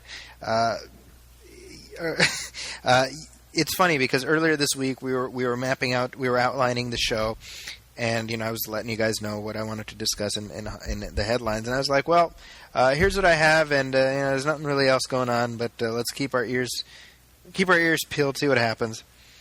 And then all kinds of holy hell broke loose 2 days ago, Tuesday afternoon. We're recording on November 1st. Tuesday afternoon, when basically the internet broke in half, as I said. So the short of it is that George Lucas has sold the entirety of his Lucasfilm empire, no pun intended, lock, stock, and barrel to the Disney company for a relatively piddly amount of $4.05 billion. Yep. And what this means going forward is that Star Wars is now going to be an omnipresent force, no pun intended again, in movie theaters for the rest of our lives. Yep. We've got Star Wars 7 coming up in 3 years. Yep. And presumably another Star Wars movie every 2 to 3 years, forever and always till the end of time. I'll be honest, when and I wrote about this on my blog. I got so many text messages right when this news broke that I thought some kind of geopolitical crisis had broken out. It was literally like I was in the middle of my lecture. And just all of a sudden, I could feel it was as if thousands of nerds cried out in agony and were suddenly silenced. I felt something terrible had happened. Isn't this what everybody wanted, though? Didn't they want George Lucas to stop doing Star Wars movies? Yeah, what do you want, people? Well, this is the interesting thing. I mean, I don't know about you guys. When I the first thing I did when I heard this was I Googled and everything, and here's the headline.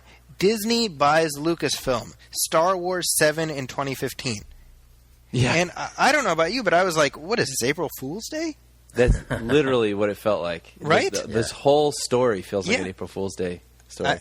I mean, it's weird because I've spent the last couple of days kind of going over it and going over the implications of it. And, I mean, I got to say, this is a pretty freaking big story. Yeah. Yeah. And it means so many things going forward, and it really, like, Brian, during Sean's bathroom break last time, you and I were talking about watching Star Wars in machete order, Right. which is kind of an order that somebody online came up with as a way to make the prequel films more palatable, And I was thinking about how as of 2015, machete order will be absolutely redundant. Will be obsoleted. Yeah. Well, so I was just talking with someone, and I always joke because I'm not married, I don't have kids, but I keep saying that, like, I will show my kids, the original trilogy, and if they happen to hear about the, the prequels that Lucas made, then good for them. Yeah. And I have this whole plan already for these non-existent children, and someone was trying to convince me. They were like, "Well, will Star Wars even matter to like those kids? Like does it even matter to kids today?" And I know that it does because of the cartoons and this and that, whatever. But it was like his point. I understood his point. But then with this news, it's like, yeah, they're going to make sure that it matters. Yeah. For like you said, for years and years and years to come now. Like, this is going to be, I can't think of another word, but a force. Like, every 3 years they're planning on coming out with a new movie. Like, they're going to make this a thing. Well, and that's,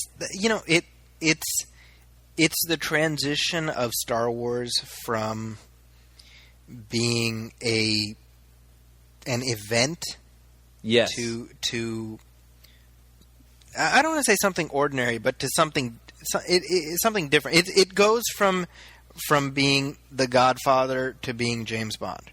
Right.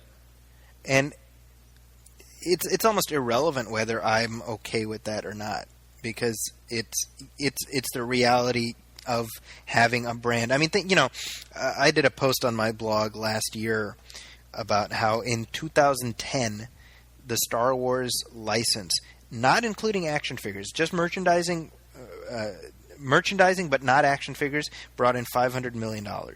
What? That's without the toys. That's backpacks and T-shirts and Trapper Keepers and whatever else, right? Jeez. They probably don't make Trapper Keepers anymore. They all should. that, and bear in mind that's 2010. That's 5 years after the last movie had been in theaters. Yeah. So it's so why did Disney buy Lucasfilm? And the Disney people have said it. We bought Lucasfilm for Star Wars. Right. All the other stuff, yeah, that's nice. That's gravy. Right. But they bought it because it's Star Wars, because it still commands that much dollar value, right? But for us, I think this is an ending, and in a weird way, it's more of an ending even than the Lucas ending it, like with the prequels. As weird as that sounds, because when we were kids, there was the Star Wars trilogy. Yeah, it was beginning, middle, end, and then Lucas did the later ones. But even then, it was a closed circle. Yeah. Right. So it was, here's the beginning, here's the end. Boom. And so the notion that you would continue to expand on that universe cinematically was something that, for me, like, it didn't even enter into my brain pan because, the story was over. And Well, go ahead, sorry. well, no, I mean, and the idea that now it's going to turn into something infinite, Right. and one hopes it's not going to be Pirates of the Caribbean. That's like my nightmare scenario. Right. Even though, I mean, Brian, you said you like the Pirates movies a little more than I do, but One of them. but I mean, those movies aren't events. You know what I mean? The Pirates movies? Yeah. Well, I mean, they are events. I mean, they're not. I mean, it's like, is anyone Not for us. Well, yeah. I mean, that's a great point. That's what you said, actually. Remember, you said that you saw these kids that were all dressed up, right? right? But And remember, you realized you finally had exited the zeitgeist. well, that's in a true. way. but that was for episode 2. That was for the second Pirates, right? By the time number 4 came out, Yeah. it was kind of old milk. You know what I mean? Yeah, but it still made like $1 billion worldwide or something. Yeah. Like that, didn't it? So clearly, I don't know my ass from my elbow when it comes to this stuff. But let me put it this way. Here's something. I was actually, as I was prepping for this, I was remembering the review that Roger Ebert wrote. For this is his review of Return of the Jedi, the special edition. So he wrote this review in 1997. Okay. And he says it was the correct decision for George Lucas to end with the trilogy and then move to another point in time for the continuation of the saga. To return to these characters a fourth time would destroy the mythic structure of the story and turn it simply into a series. And that stuck with me. That quote, I haven't read this review since 1997, but that quote has always stayed with me to the point that I was able to pull it out now. I knew exactly where it came from. And I kept thinking about that quote because, what Lucas has effectively done is to say, I'm washing my hands of it. Right. You do what you want. And I wonder if part of this is him just tired of getting shit on by everyone and their brother. I thought about that. Yeah. If he's just tired of having the kick me sign on him. Yeah. Like, you don't have Nixon to kick around anymore, Yeah. I wonder, you guys, you want to do Star Wars so bad? Here, take it. Yeah. I'll be the first to admit that I think I experienced Star Wars burnout probably earlier than you guys did. A few years back, because I wasn't into the prequels at all, and I think you guys are a little more forgiving of them than I am. At least the last one, perhaps. Yeah. So, even talking, it got to the point where like even talking about Star Wars films didn't excite me like it used to. But the potential for a new series of movies helmed by somebody not named George Lucas, to me, is a pretty friggin' big deal. Yeah. Definitely something to look forward to or be curious about. But it's really going to depend on what the story is, how they pick it absolutely. up. Yeah. Because I think like the three of us, we would love to see the continuing adventures of like Han and Leia and Luke and Lando and Chewie and the whole gang. But there would be something really weird about like today's actors trying to fill those roles. Like if like the thought of like an Emma Stone as Princess Leia or like Andrew Garfield as Han Solo makes me want to kill myself. Okay, now this is interesting. Actually, I want to follow this thread. But real quick, but at the same time, as the prequels and like the CGI Clone Wars cartoon, which I guess is popular, but but people don't like it. No, like, man, that's nobody. It's very popular. I got to disagree with you. That's actually a really good show. Okay. Well, point being is like I think like we want to see those characters, but we don't want to see anybody else play those characters. Yeah. At the same time, we don't really care about new characters being introduced. So it's a real head scratcher as to what they're going to do with it. And like what I liked about the 2D Clone Wars was that it was just sort of this badass story about intergalactic samurai Jedi warrior type guys.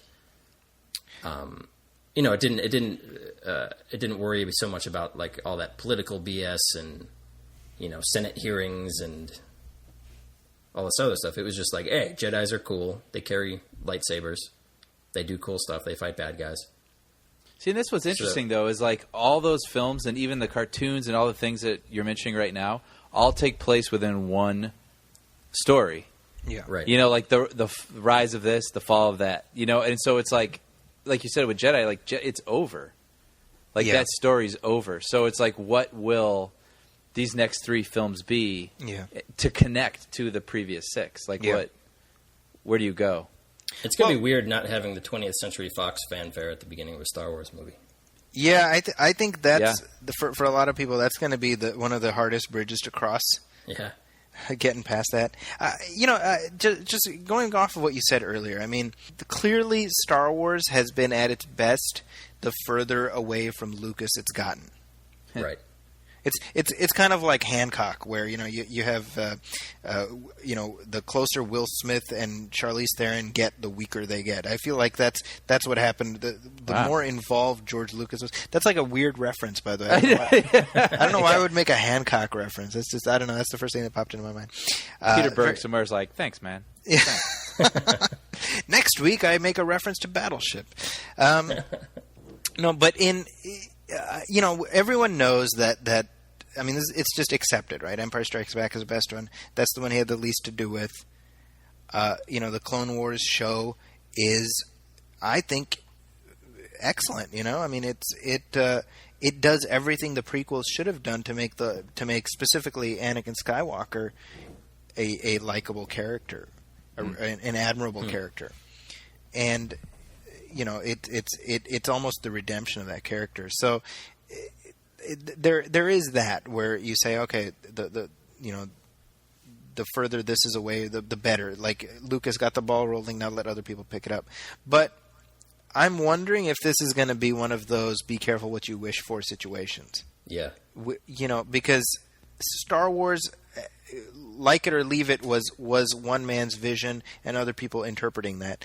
Whereas now it's going to become a truly corporate product. Right. I mean, it was always a product, but there was at least the illusion of it being kind of one guy in charge, Yeah. Right. And I wonder, like, who is Kathleen Kennedy now the new George Lucas? I mean, and this is me sounding like a Disney homer just because I work for the company, but like Alan Horn and Sean Bailey, are the 2 big guys making all the film decisions. Like they have proven, they sort of get crapped on for John Carter, which is a movie that they inherited, so they're really not totally responsible for it. But they've, they're guys that love movies, and they have gone out of their way to recruit like good storytellers to do these movies. Like they got David Fincher to do, 20,000 Leagues, right? Right. And they, Gore Verbinski is doing the Zorro movie, and Sam Raimi's doing the Wizard of Oz thing. So, like, I have faith that they could, wrangle a visionary director and a great storyteller to sort of continue stories in this universe. But I don't know. At the same time, it's like, what do you do, and what is going to be satisfying? And right now, I can't think of anything. But and then will they even? I'm sorry. Good. Who would your choice for director be? Me personally? Yeah. I mean, that's tough. I mean, we have an entire generation of filmmakers who have been weaned on this stuff. Right. We were talking about him earlier. I think number one, we would need a director who has a somewhat classical style of filmmaking and isn't all helter skelter. Jon Favreau is like the first name that jumped to mind. Not because I think he's the top choice, but like I can see him making a movie in that style. Right. Like I can't see. I wouldn't want like a J.J. Abrams doing it, for example. See, that's interesting because the first guy I thought of was like, well, Steven Spielberg, of course, because it would most resemble like the feeling of the original trilogy. I think if like a Spielberg did it. Yeah. Right. But then I was like, well, he's not going to do it, so There's no way. Who's kind of like Spielberg? J.J. Abrams. Yeah, I mean that's kind of the weird thing to realize that Star Wars is now passing to our generation. Yeah. Yeah. I mean, it's very interesting, and actually to that point, right, about generations, and I want to pick up on the thread that you brought up. Are we going to see a new generation of characters, or are we going to see the original characters being recast? Yeah, I don't know. I mean, I'll put my thoughts right out there. I don't want to see anybody else playing Luke Skywalker. I don't want to see anybody else as Han Solo. No, I agree. I think the way forward is to create a compelling new generation of characters that have some connective tissue. So we have old Luke, and we get to see him after this many years, but we then pass the torch on to somebody else who hopefully doesn't whine as much as Luke's dad, ideally. Yeah, like Han and Leia's kids or something, you're saying? Yeah. Yeah, I mean, I don't think the fans would sit still for that. I don't know. I mean, what do you think? It would be cool to see Chewbacca with gray beard. Graybeard. Well, okay. Now, this is something. Actually, well, Brian, why don't you chime in on this first? Do we recast the characters or do we move forward? And which is riskier? I think you move forward, definitely. Okay. And I thought I had read somewhere that this might have been an older quote, actually, though, from George. I've been reading a lot about this. Yeah. But he wanted the trilogies to be separated by about 20 years each. Yeah. And so, I mean, then inevitably Luke and Han and Leia would be older. Yeah. For whatever. Because, I mean, he has the treatments, apparently, for these next 3 films. Like, he already has the story. Yeah. And how detailed that is obviously up to... Yeah. I mean, who knows, you know? Because according... this is the problem, right? I mean, anything Lucas says, you sort of have to run it through the bozo pewter. The bozo pewter, yeah. You know, because there's like 10 layers of Lucas speak that you have to shave away. He rewrites his own history often. Yeah. So, yeah, he's like, I've got the treatments already. Well, it's like, well, what is that 3 sentences? Right? Like one sentence for each movie. That, you know, I mean, who knows? Well, there was some guy, again, this is like a jumble of articles I had read throughout the week, but there was some guy some sort of historian or something that Lucas invited into his archive. Oh, that's right. Dale Pollock. He wrote his biographer. Yeah, Dale Pollock. Yeah. He wrote Skywalking. He's privy, actually, to what these next 3 films are about, and he said that they were his favorite. He said but he said that it was an original treatment of 12 films. 12, yes. Yeah. But it was the 7, 8, 9 that were his favorites. That's right. So that's interesting. I mean, of course they're going to change to certain degrees, but I mean, that's interesting that at least the concept, whatever the log line is for those next 3 films, was captivating enough. So that's cool. Did you guys read those rumors about how like Brad Bird was called into like secret meetings and all this kind of stuff?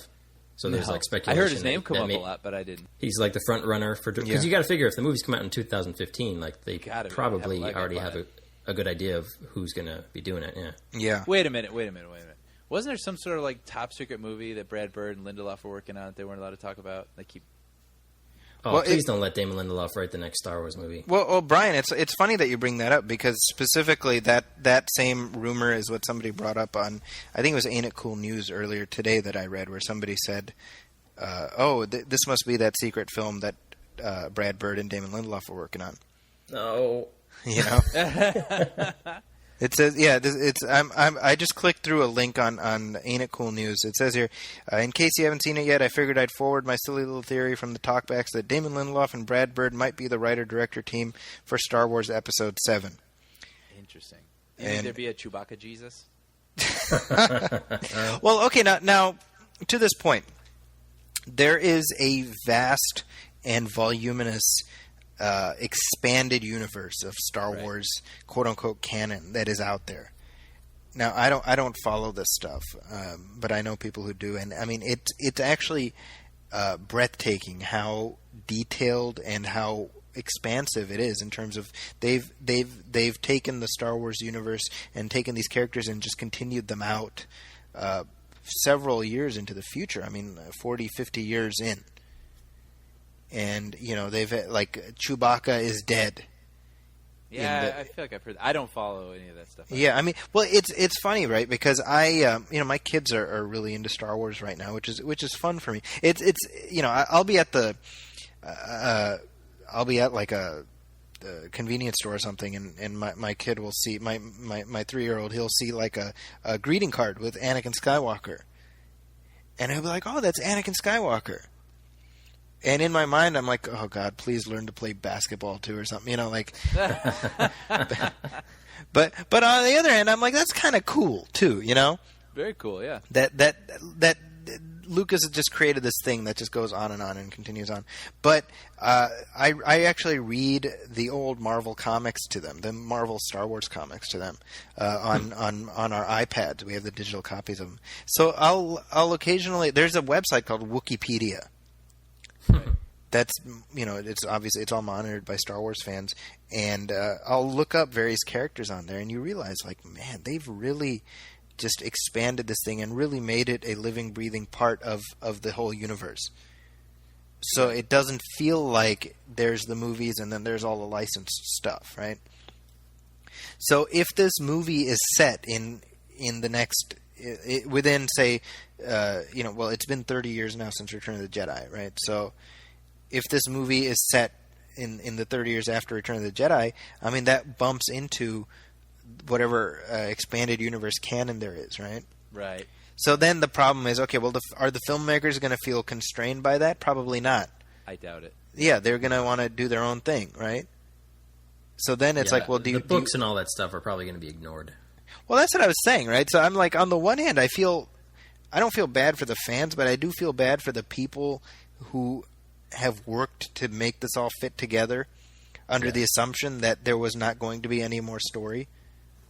Yeah. Well, You know- that's again going back to sort of what I said. You know, Zach, you said something that I really thought was cool about Looper, where you said that world that was created for Looper was sci-fi in the corners. I think Yeah. you said. Yeah. And so that's what was my first thought when I heard about making another Star Wars film, where this is sort of Star Wars in the corners. Like, there's a lot going on, there's a lot of planets. You know what I Yeah. mean? We could find more heroes to Right. follow within that, you know, adventure, whatever, the Empire, all that stuff. But again, going back to what I just said, though, what's weird though is that that's all over with. Right. Like, the Empire is fallen. You know, everything is pretty much wrapped up with a bow. So it won't be other characters within a framework that we're familiar with. Like, this is just starting with something completely different that has Star Wars on it that may be related to characters we know, like what the adventures their kids get into. I don't know. You know what I mean? Right. Yeah. But another thing, too, I want to add, and I was writing down sort of my thoughts about this for tonight, where, like, Star Wars to me, like, is Darth Vader. You know what I mean? Like, it starts off, the first one, he's, you know, the villain. Second one, you learn that he's connected with Luke, and the third one is like a redemption film. And if you want to go the prequels, like, it's literally all about Darth Vader. So it's like with these next ones, I don't know. It'll be a little odd to me that Darth Vader won't be there. Well, I mean, but here's something to think about, Brian. We now have, who's to say that Darth Vader can't be there? Like a clone? Well, no. I mean, you could do a clone, but you could have Anakin's Force ghost. Boring. Well, no. But, I mean, why boring, right? I mean, only in the sense that he can be a presence, is what I'm saying. So sort of But- like popping up every now and then. Maybe he takes on I don't know. But he'd I see be what a I see what presence you're as saying. Anakin Skywalker and not Darth Vader, though. Yeah, but well, even the notion of Darth Vader could still live on, exist. is what what you're but I saying. mean, here's something interesting, right? Like, you could potentially, and this does kind of pique my interest, right? You do a sequel trilogy where you get to see Luke and these original characters older, but you also could potentially see Qui-Gon Jinn as a ghost. Yeah. Or Anakin Skywalker as a ghost. And so potentially with this sequel trilogy, you can link together the prequel trilogy and the original trilogy in a way that at the time could not be linked together. Do you see what I'm saying? Yeah. Yes, I do. Yeah. Like the And notion, it's like the potential of seeing old Luke interacting with, I don't know, with the ghost of Qui-Gon Jinn. Right. Right. Well, that's just kind of cool. Yeah, I actually got a little tingly when you said that. Yeah, I mean, that That does sound kind of cool. right. That's like a neat thing that Yeah. potentially. I mean, look, you throw the wig and beard on Liam Neeson. I mean, he would look basically the way he did in '99. Right. And I'm just using that as an example. But I mean, you could get Hayden Christensen. I mean, thanks to the retcon at the end of Return of the Jedi, we know that Anakin's Force ghost looks like Hayden Christensen. I'm not familiar with that ending. I'm sorry.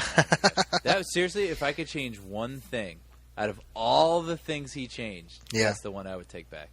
Really? See, what's funny, Brian, It is drives that me nuts. that's the one change that I'm actually totally okay with. Really? I'm always like, Luke would have no clue who that is.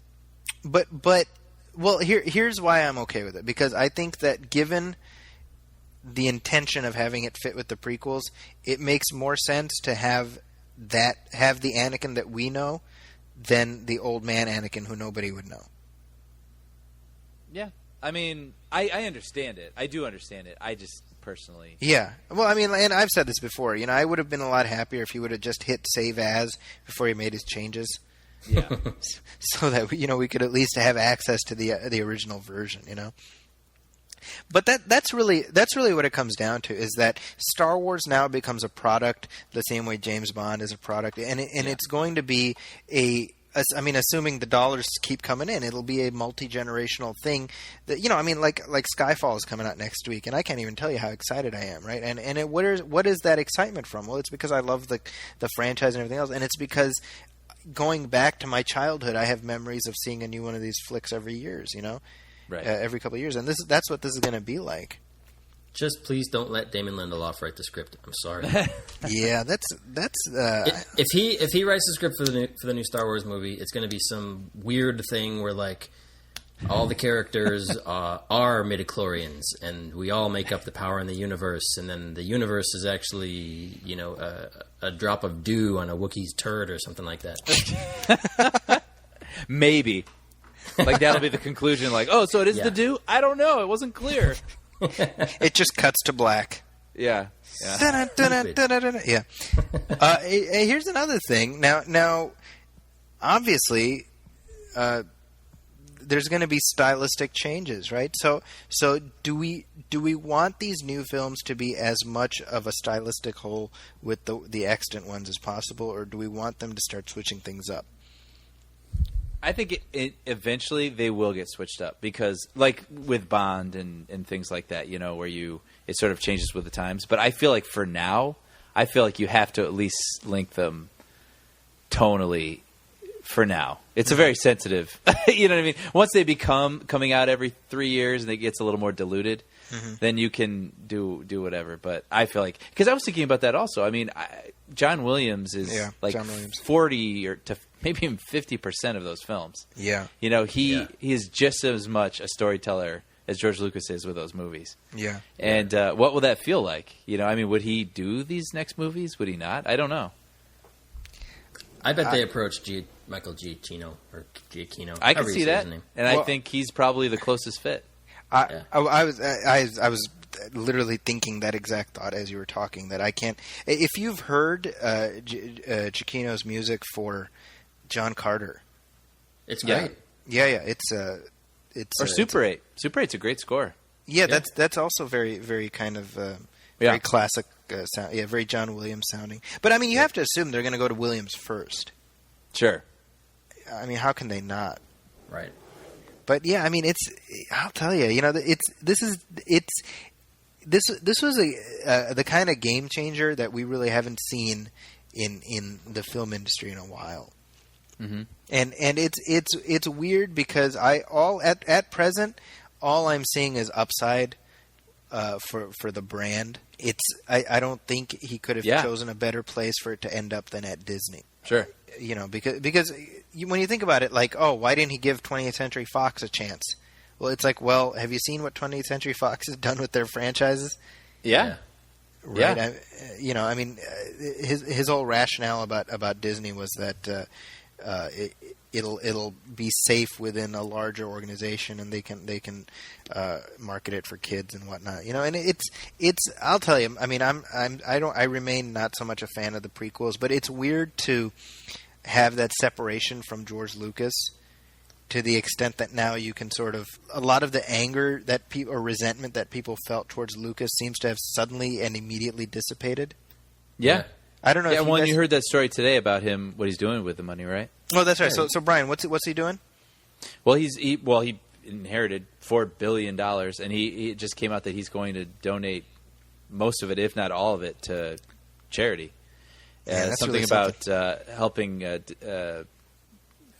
disadvantaged, the right word? I guess like troubled youth. Yeah, because he was saying that education is the most important thing for furthering the human race, and he's like, with all this money, just think of all the things it could do, and it's important. Yeah, and that's awesome. And it's funny because I saw every single website today. It was just like, wow, I don't know, I was so mad at him for so long, but isn't that something? He's kind of a hero. I've said this, by the way. I've said this for years, and I think everything that's happened this week pretty much bears this out. And my contention all along had been that George Lucas, I was fairly certain, does not care nearly as much about Star Wars as other people do. Right. Yeah. And that's not to say he doesn't care about it, but I don't think he attached the same value to it as its own thing. Yeah. I think he's always viewed it as kind of a means to an end, and I don't get me wrong. I think he feels a great sense of pride in creating it, and of course, I mean, who wouldn't? But I have to think that he looked at a lot of the sort of the cultishness, and that kind of unnerved him a little bit, and I have to think that coupled with the just everybody taking a dump on him since the prequels, that really did kind of culminate in this. Yeah. But as much as we rag on him and what he's done with the franchise and everything, the truth of the matter is that the three of us wouldn't be out here, living in California pursuing what we're pursuing without him. He's one of without the a guys doubt. Without a doubt. Almost single-handedly responsible for where we are today, doing what we're doing. So, yeah. Thank you, George Lucas. Thank you, George Lucas. And very briefly, we're running into overtime here, so really briefly, I wanted to touch on another acquisition. Obviously, is Indiana Jones. Yeah, that'll be interesting because Paramount still has stake in that. They have some stake, but here's my question: do you see them now rebooting Indiana Jones with a new actor? Yes. Yeah, that'll probably happen. You think so? Yeah. And why do you say that? Just I've never until this week I never even imagined that Star Wars would live on the way that it's going to now. And now that it's a reality, I can wrap my head around it and see that it's like, well, maybe it's not an awful thing. My original trilogy is never going away, and so that doesn't necessarily bother me. Yeah. And I can, like I said, I can wrap my head around that. So I think if you had asked me this a week ago, I'd have been like, never. It lives and dies with Harrison Ford. But no, I can kind of see it now. Wow. I'm not sure that I'll like it, and I'm not sure that it's a good idea, but I can see that happening. Yes. Wow. Well, I think that story fits that James Bond mold even better than Star Wars. Sure. Does. Like you can have every 3 or 4 films or whatever. You can just have a new actor playing Indiana Jones. Wow. New Isn't that adventures, something? new stories. What a bizarre conversation to be having. I know. It's really something. I mean, do you agree? What do you think? I mean, yeah, I think the reality of business says that that's going to happen eventually. I don't see it happening right away. I see it potentially happening after, maybe after Steven Spielberg is no longer around. Right. I think they'll let enough time pass where it's no longer sacred territory.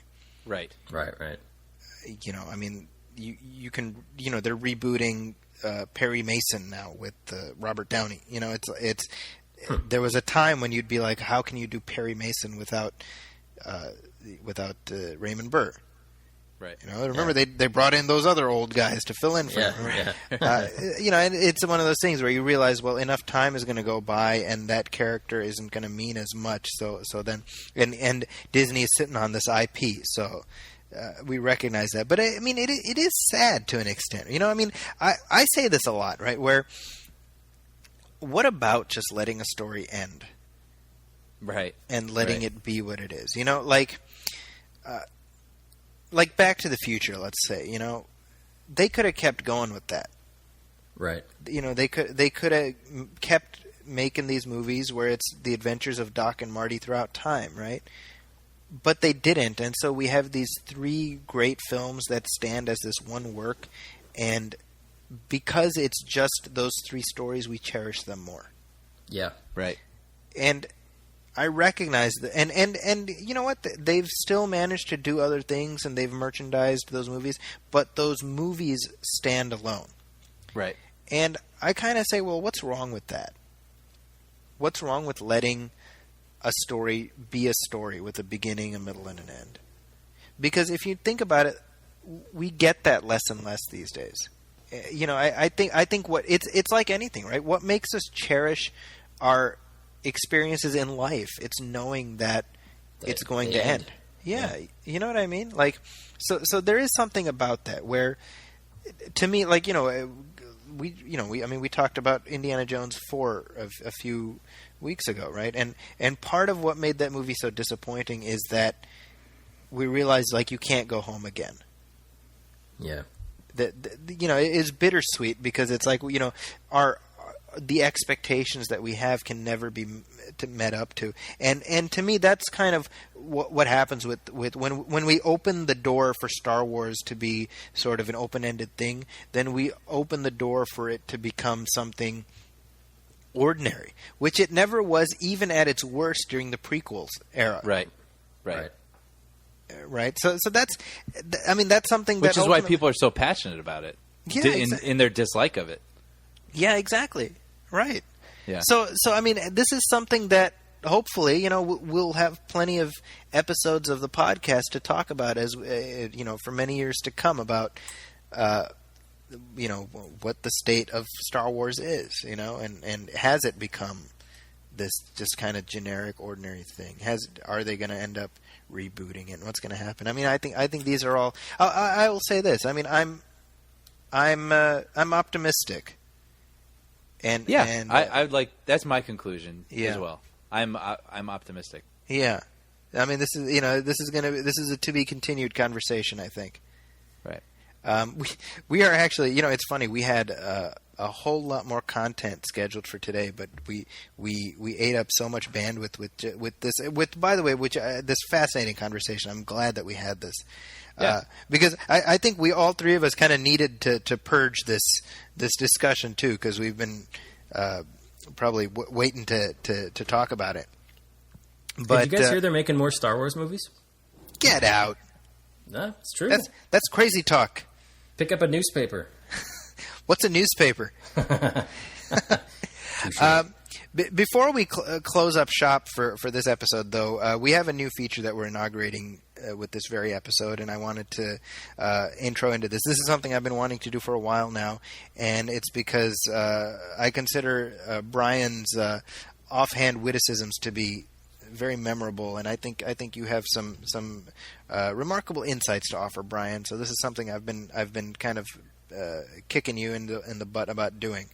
Mm-hmm. It would be a regular feature where you wax about whatever film-related rant pops into your mind. And we're either going to call it Angry Balls or Brian's Rant.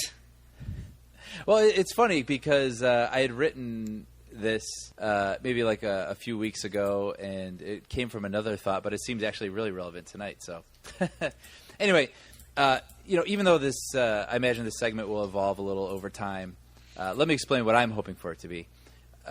So this was, you know, to be called Brian's Rants. But I decided that I'd rather not be tied down into like a rant every week, even though I'm sure those are likely to come, you know, in the future. But instead, you know, those who know me best know I'm constantly thinking of random tangents. And most of my friends are used to hearing me say things like, you know, you guys ever wonder, or like, wouldn't it be weird if, and followed by thoughts or scenarios that I think are insightful and shine a light on the human condition, arguably.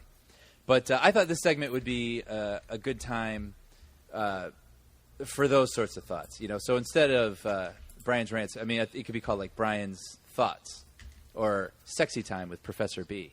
Oh, okay. Yeah, so we can vote on it. But anyway, this is sort of like a brain-dropping station for my non-sequiturs. Anyway, for this week, I found myself wondering about films and classic status. So, there are classics like Casablanca, The Godfather, The Wizard of Oz, and, there are arguable modern classics like Back to the Future, Stand By Me, Forrest Gump, or Pootie Tang. And my thought is this. Are we still in an age where modern films can reach classic status? And, I'm sure the answer is probably yes. The reason I wonder this is that it seems like less and less films from the past 10, maybe even 20 or so years have become what, a large group of people would universally classify as classic. So, I know with more recent films, time will tell, but I think you know what I mean. So, anyway, I have a few thoughts about why this is, and since this is my segment, here they are. 1. With the internet featuring countless film blogs, fan sites, gossip sites, films are given a much higher degree of exposure, and along with that comes a lack of mystery. So we know everything about a film before we even get to see a trailer. Agreed. And, so in the instance of the RoboCop remake, which I know is a little weird because it's a remake, so it's a different. There is a point of comparison with the original. Let's just pretend there isn't for now. With RoboCop, everyone was judging RoboCop's suit, saying it looked too much like Batman. And not long before that, a film reviewer got his hands on an earlier draft of the script and took to the interwebs to let everyone know he thought it was garbage. So instantly, RoboCop is crap. And then we hear that Michael Keaton's going to be in it, which is cool. So maybe RoboCop isn't crap. Who knows? We'll be flip-flopping about this until it comes out. And by then, there's no way that this movie can come out of the gate and truly surprise us now. We know all of these things already. So, I think a film that's going to become a classic tends to surprise us. So, but anyway, RoboCop's kind of weird because it's a remake. But my point is about internet culture. So let's look at it another way. When we were watching Total Recall, the original, a few weeks back, I was amazed at how bizarre it really was. Mm-hmm. And like Kuato, and it's truly bizarre. It's a cool movie, but it had its cheesier moments and weirder moments that we look back on now fondly. But what if that film had come out in the age of the internet, where anyone with a computer can pick apart and eviscerate a film to the point where people aren't even sure if they like it anymore, because all they remember is what the consensus of an anonymous group of people online have reached. So, for Total Recall, if that had come out now, maybe the internet conversation would have been like, yeah, Arnold's in it, but Kuato? Like, seriously? Such focused worldwide scrutiny gives things little chance at being taken for what it is and letting people make up their own minds anymore. Like Yahoo will have, news headlines that says, Cloud Atlas is a flop, period.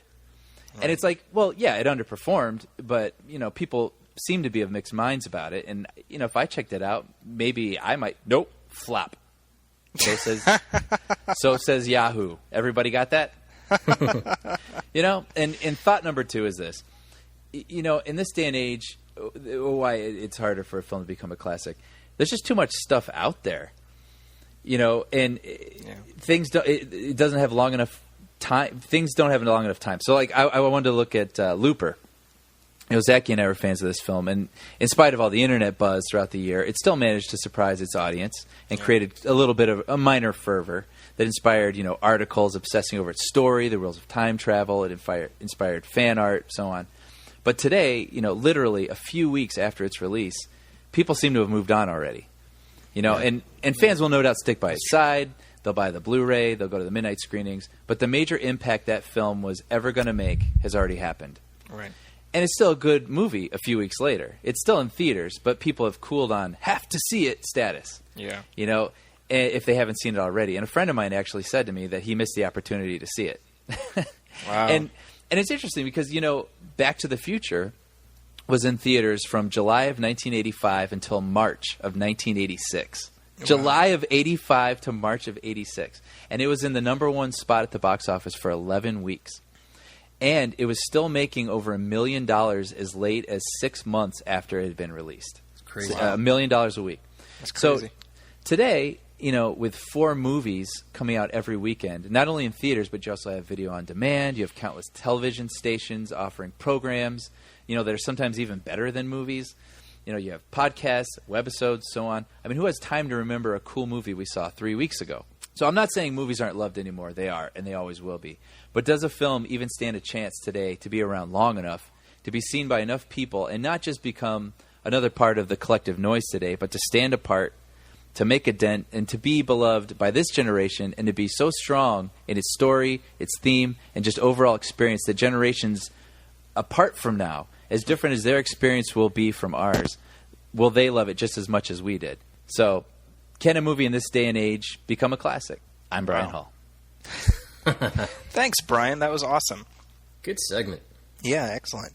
Wow, we've got so much more to discuss, but I guess that just means that we have more to talk about in our next episode. We have come smashing into our cutoff point, so I'm going to wrap this segment up. Brian, where can people find more of your musings on the internet? You can find me at everythingbrian.blogspot.com. And that's Brian, B-R-I-N, I-A-N. With an I. Yeah. Right. And Sean, what's your blog? Brian is a twat.co.uk. Oh, that's a new one. Please don't go to that website. We don't know what it actually is, so just be aware. Moosehub.com, and everybody should go see Flight. That's right. I haven't seen it yet. Gonna check it out this weekend. And But, we will definitely be talking about that in our next episode. Yes, go see Flight. Go support Robert Zemeckis. Also, as we've said before, check us out on the web at MrBoyProductions.com. That's MRBOY Productions.com, where you can see a whole mess of our prior film projects and whatnot. Also, go to the Movie Film Facebook page. That's Facebook.com/MovieFilmPodcast. And you can leave your questions there. You can, if you have any likes or dislikes. Brian is constantly adding pictures and interesting little nuggets for you to look at there. So please do hit that. Hit like so that we can increase our traffic there. Also, if you like the show, please leave us a review on iTunes. Let the world know. The more reviews we have, the better that is. Also, if you have any emails that you want to send us, you can do that at moviefilmpodcast@gmail.com. That's moviefilmpodcast@gmail.com. And as far as me, you can find me on the interwebs at ZakisCorner.com. That's ZAKIS Corner.com. You can also see my commentaries and whatnot at the Huffington Post. Next week, I will have my review of Skyfall up, and I'm also going to be beginning a regular series of reviews looking back at the entire James Bond series. So definitely check that out. Yeah, it's a momentous thing. I'm planning on doing one movie a week, so that's going to carry me through for about 5 months. Very cool. So that should be fun. I'm actually looking forward to that. And tomorrow I will be having tuna salad for lunch. There you go. So tuna salad. There we go. So on behalf of my colleagues, Sean Coyle and Brian Hall, my name is Zaki Hassan. This is the Movie Film Podcast. We will see you in 2 weeks. Thanks for sticking around, everybody. Welcome,